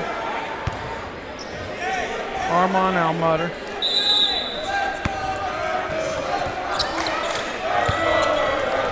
Garrett Norman in the backcourt. Oh!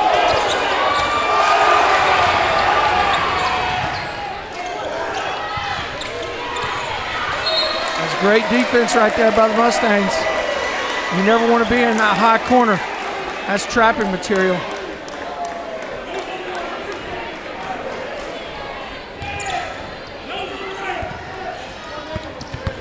Coe and Lucero here.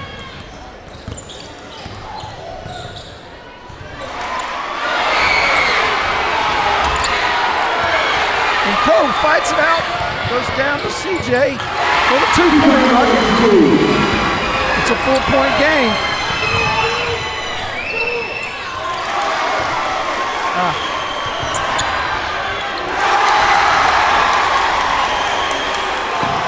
Passed it to the wrong guy there. That was a simple mistake.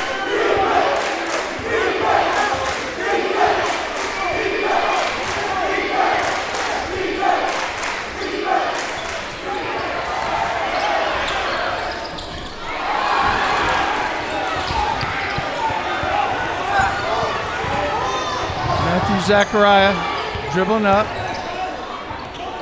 over to the left. Wow, Miles Anderson having a huge game for the Hawks. Unbelievable, what a great play. 10 points now.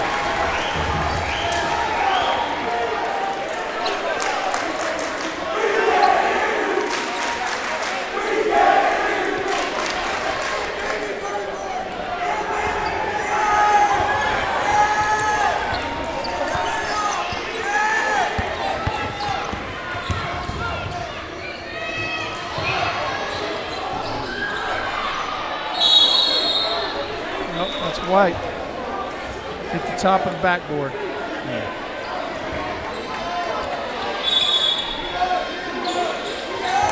CJ checks out. Gagowski comes in. On the floor for the Mustangs, Woodcock, Cole, Antoine, Armand, and Gagowski.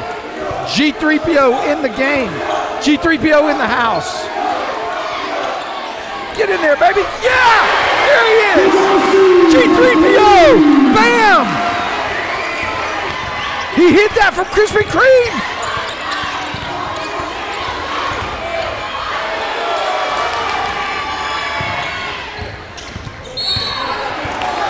Yeah, that is a foul, but not sure it'll mean anything. 6.9 seconds.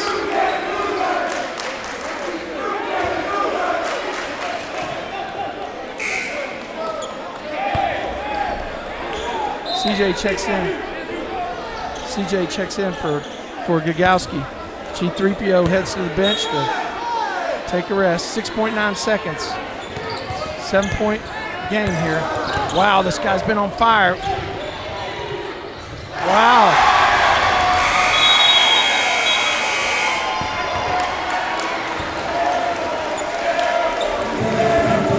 Dang, that was a pretty amazing shot right there by Matthew Zachariah. Got to give it to him.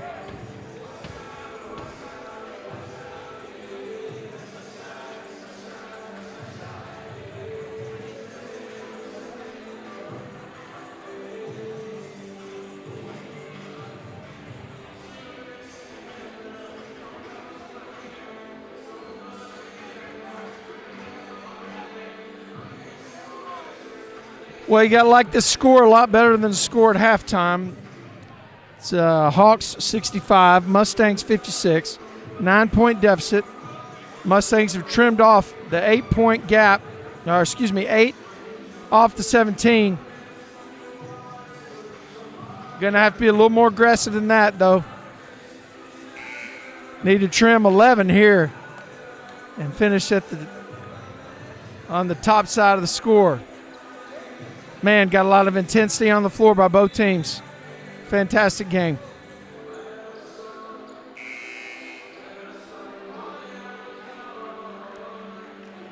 Your official Cody Robinson over here with us. Shea Baldwin is over at the Hawks bench, and Cameron Love over in the right-hand corner. Your officials for tonight.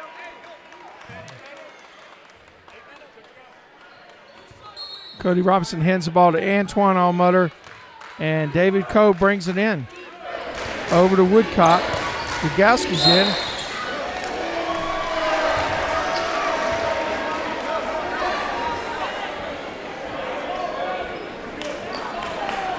Wow. They called a block on the pick. Interesting. I imagine Gugowski will stay in here for quite a long period. G3PO's guy looks like he's heating up. Amison over there gets the ball to Norman. Back to Amison to the top. Matthew Zachariah over to Lucerne. Covered by Gugowski. Over to Matthew Zachariah. Great defense by Woodcock that time. Bam. Oh, needed that one. G3PO just off that time. Got to stop the ball. Oh, good hands. Yes, sir. Off the hip.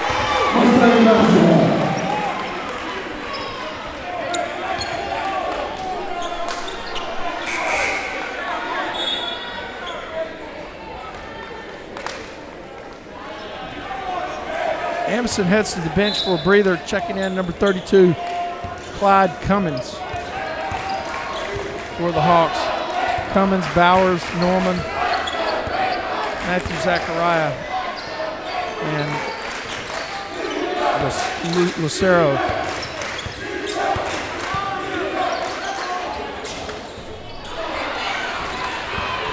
Just a little far out.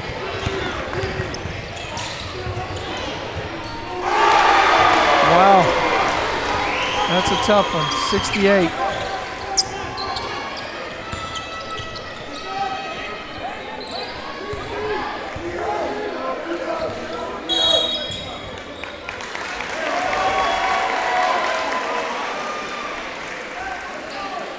I guess the ball hit out of bounds.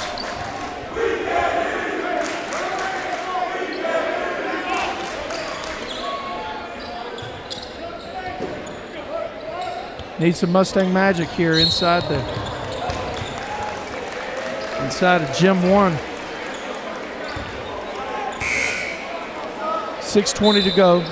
68-56. Game reset. Possession arrow is to the Mustangs. Mustangs have 16 fouls, so no more fouls to give.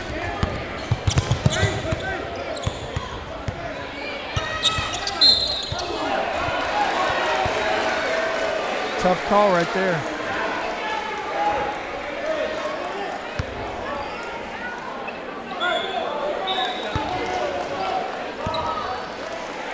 Probably not the guy you want to send to the line either.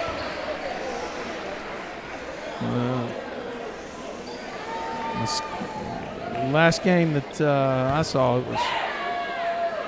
this guy was a 100% shooter at the free throw line.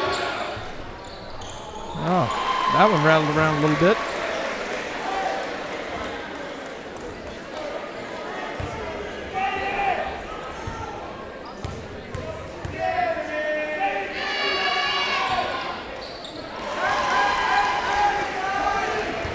Those points hurt.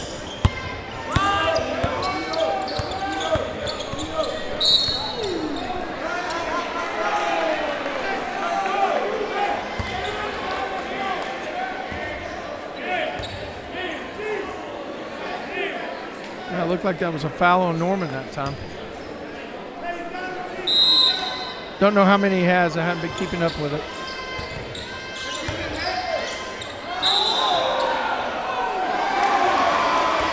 Yeah, it was.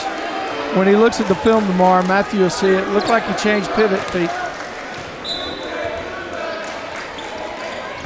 All right, need that aggressive push here. Great job. Oh. Great job drawing the foul. So now both teams will be in the bonus.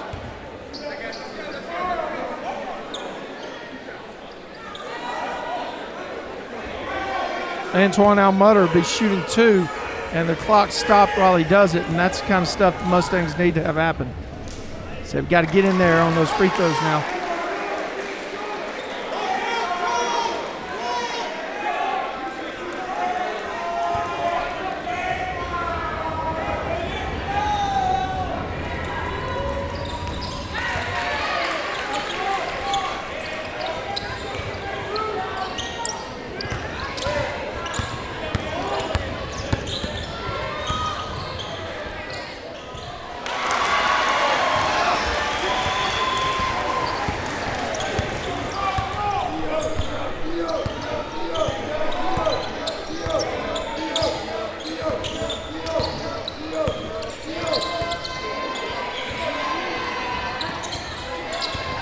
Wow, he's being held on that cut. Did you guys see that?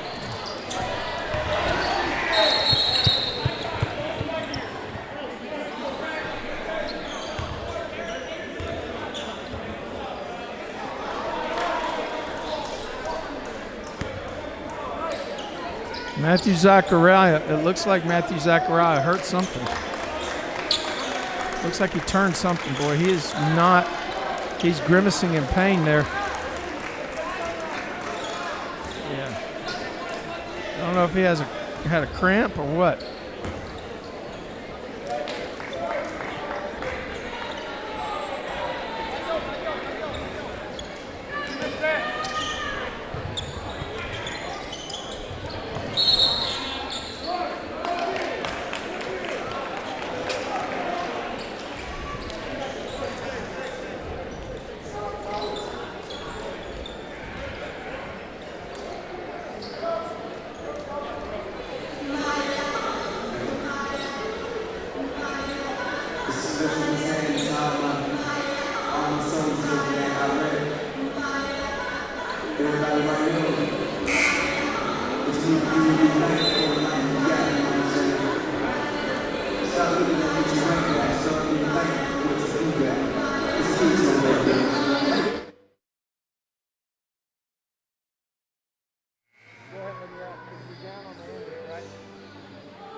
Well, I hope you guys are enjoying this presentation of the Running Mustangs live on Tradio.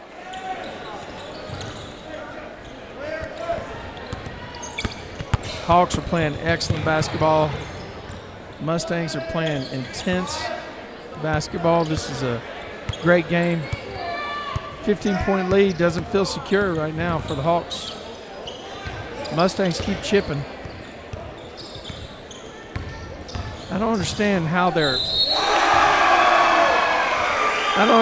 you're able to use your arm to push off the defender. Seems like that ought to be something that you shouldn't be able to do, but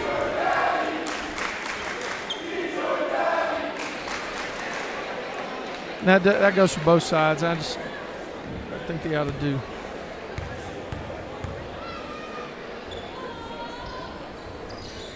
Good driving shot by Norman. He drains the free throw. Mustang's going to have to hit some three-point bombs here.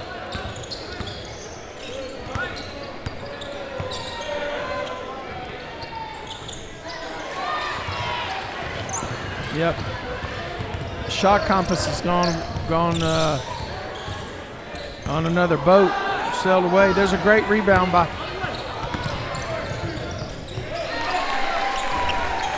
Woodcock.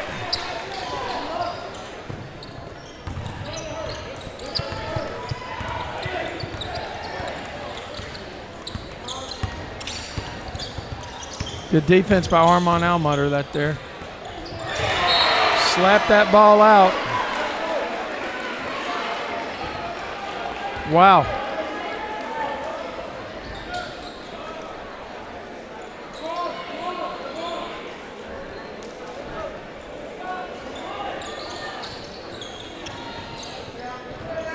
Amison is back in, number 33. Macero's going to take it all the way and miss. Good rebound by Woodcock to David Coe. And there's a ref right there. Who got the foul?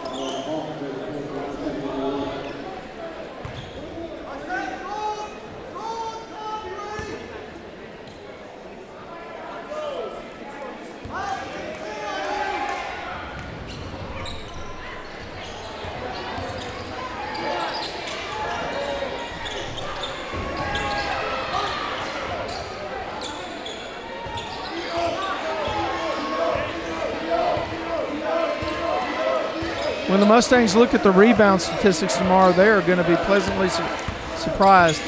They've done a great job of rebounds. They've missed some of their shots here that they should have been making.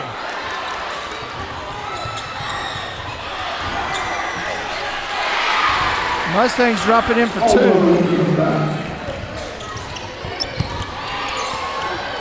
There's a steal. There's 2 points by Coe. That's how fast this stuff can turn around. It's a 12-point lead just a few seconds ago.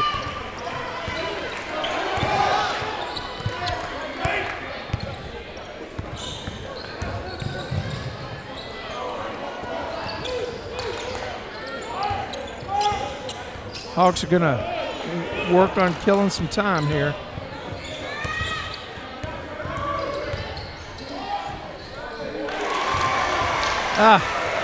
Look for the cut, which is what they did.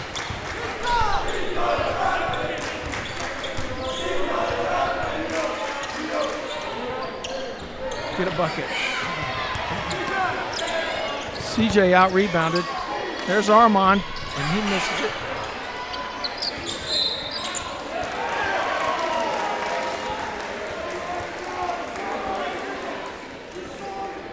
They're going to get Antoine for that one.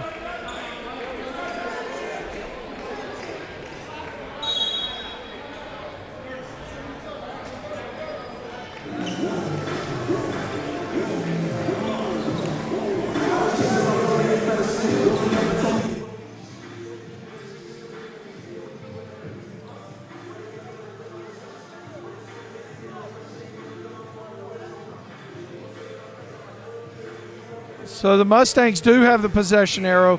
Both teams are shooting the bonus. I suppose that's going to factor in here. I have no way of knowing what the foul situation is. We don't have that info on the board. So was that a player control foul or somebody going to be shooting? What do we got here?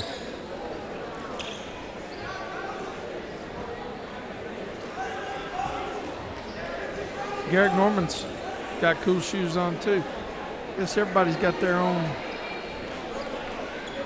way of personalizing their footwear.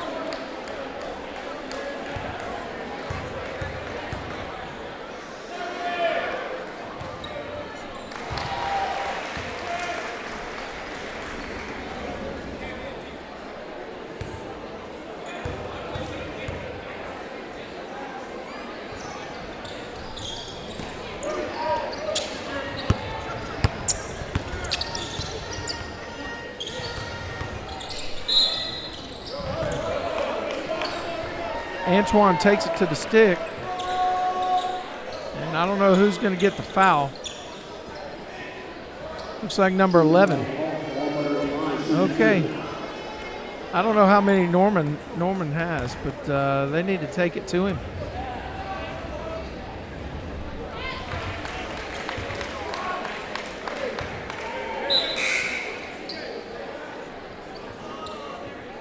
And so number 15 checks in, Josh Zachariah.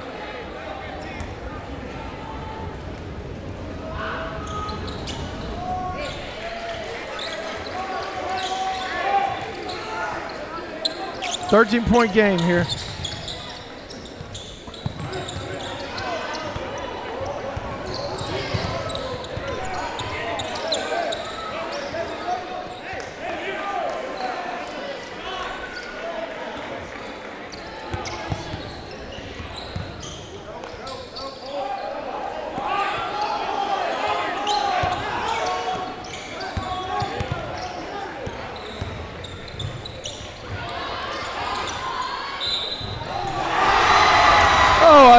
That happened, but that was incredible body control by number 32, Clyde Cummins for Birdville. Unbelievable.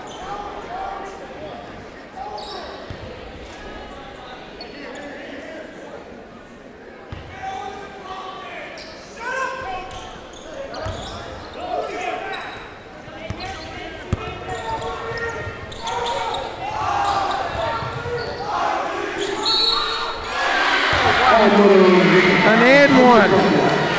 Mustangs can cut into the lead without the clock running. Best of all worlds. Got to get some stops, though. Got to get some stops.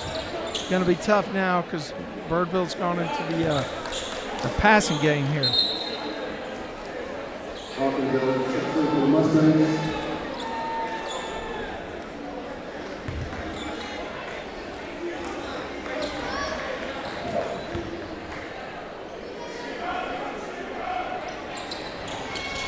Good shot, Armand.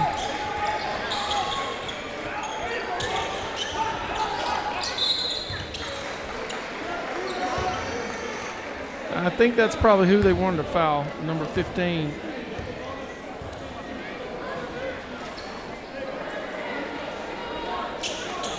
Josh Zachariah, but I'll tell you what, on the scouting sheet that I have, all these guys on Birdville can hit a free throw. Wow. 12-point game. Mustangs need him to miss this one now. Nothing but string music. Coe checks back in.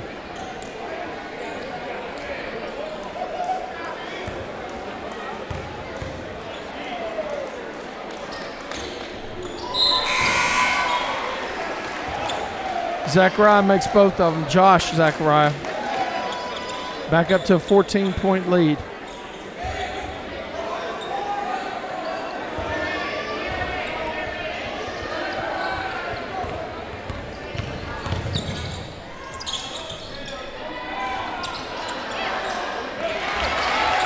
Matthew Woodcock.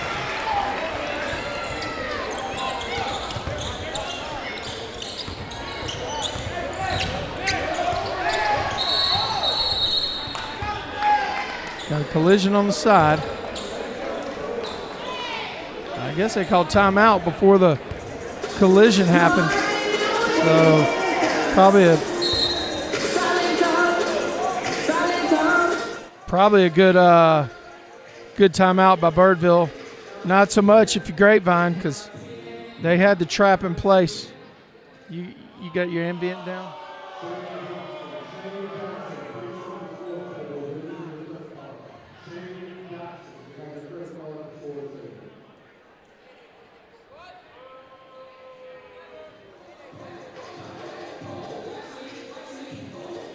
Oh, you got it down? But it was up before that, right? Before that song?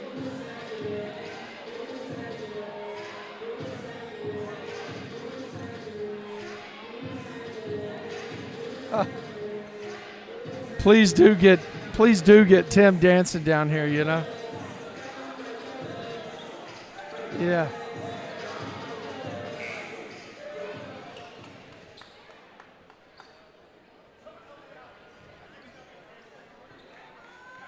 All right, let's turn the ambient sound back up.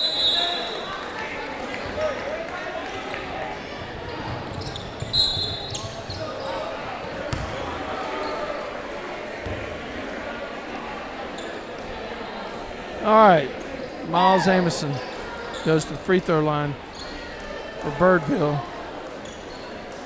On the scout sheet, and this could be just a one-game thing, but on the scout sheet, he was 4-7 in the game where he was scouted. So,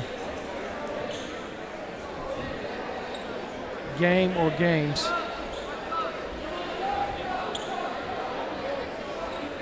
Must be multiple games because otherwise you wouldn't have the decimal place on the points. Yeah, sorry about that, guys. Could you hear that? You could hear that yawn? I'm tired. I guess we got out here a little bit too early. I bet Mike's tired. Mike and Elliot.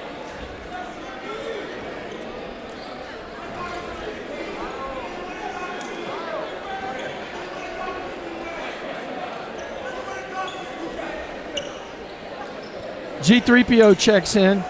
So on the floor for the Mustangs, Woodcock, Coe, Almutter, and G3PO. Wow. Like I said, man, could have been just a one-time issue because there was nothing wrong with that free throw stroke. Boom. I missed that one, though. Okay.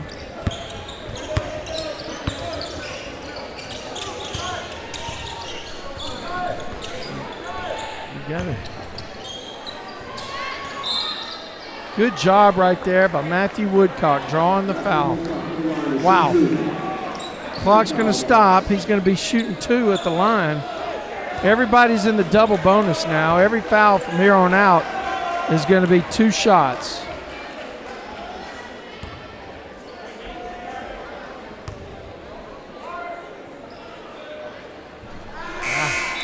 You see that ball came off his shot hand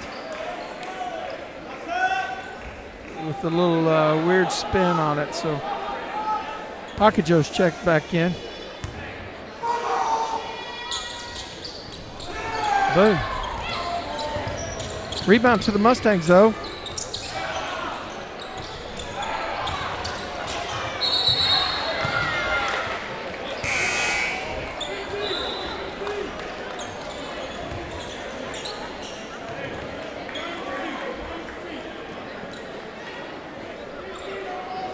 Looks like it's going to be Mustangs ball here on the side. 56.9 to play. G3PO still out on the court. Coe drives. Amison gets the foul.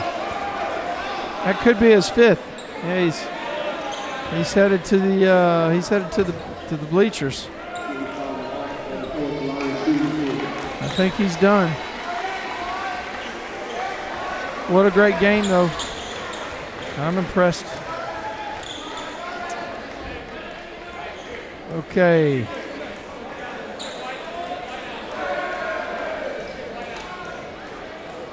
Davies, the senior, checks in for the Mustangs.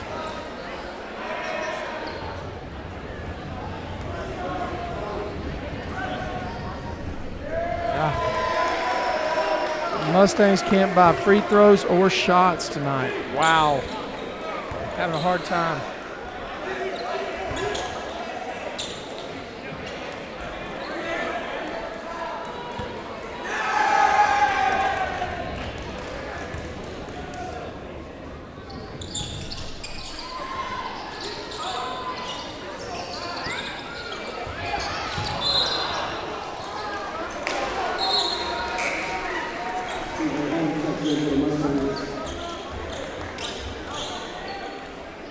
CJ checks in for David Coe.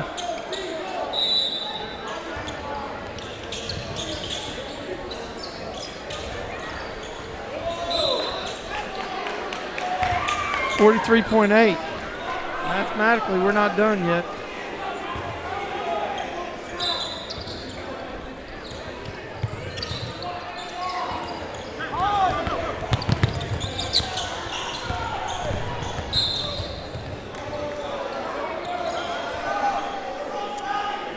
Took a little while, though, to get that foul. 36.9. Coach Siebert getting his seniors into the game.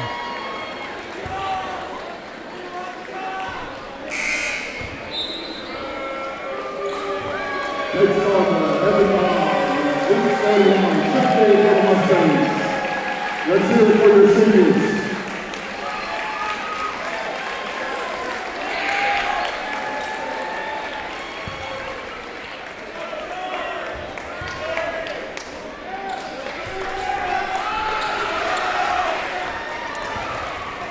So the seniors are in. On the floor, you got Baum, Davies, Hawkinjos.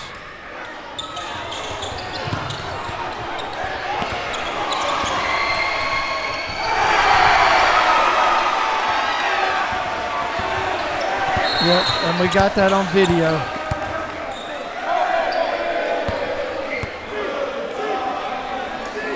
In for the Mustangs, number 1, Carter in Huddle.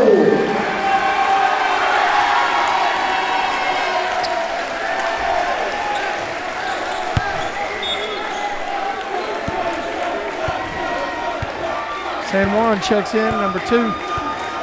Baum is in, Scarborough is in.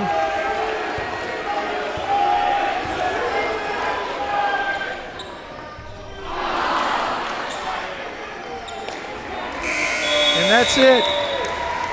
Your final tonight. Birdville comes over to Grapevine and keeps their playoff chances alive. Actually,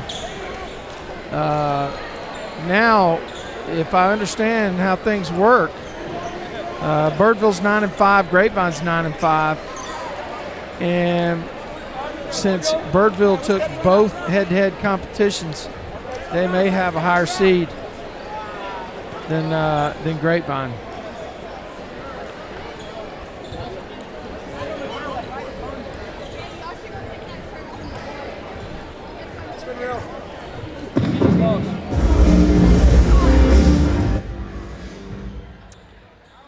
Tough game for the Mustangs.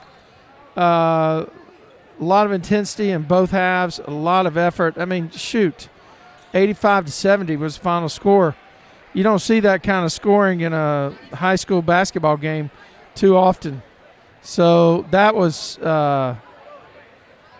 fairly impressive just to see that amount of points from both sides.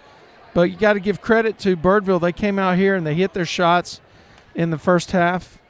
Amison and Zachariah and Garrick Normand. I mean, they are definitely for real and played like it in the first half. They had a 17-point lead at halftime. Mustangs come out in the third quarter and cut it to 6 points within a burst, a 6-minute burst in the third quarter. I think the deficit moves up to 10 or 11 by the time they go to the fourth, and it crept up from there. Mustangs just couldn't find the bucket, either three-point range or free throw. G3PO had some good shots. Saw some great defense on the floor at times, and got another learning opportunity, I think, as they head into the playoffs next week. Don't know who they're going to play yet, but when we do, hopefully we'll be able to ride shotgun with Mustang Country during the playoffs. We're going to sign off here. Nope, no stinger ending. I'm not sure I had the scoreboard up at the end. Oh, there you go. This has been a presentation of Tradio streaming sports. We appreciate our camera operators, Mike and Elliot. Appreciate our technical director, Tim. And we appreciate you hanging in with your play-by-play guy. We'll catch you next time. Until then, go Mustangs.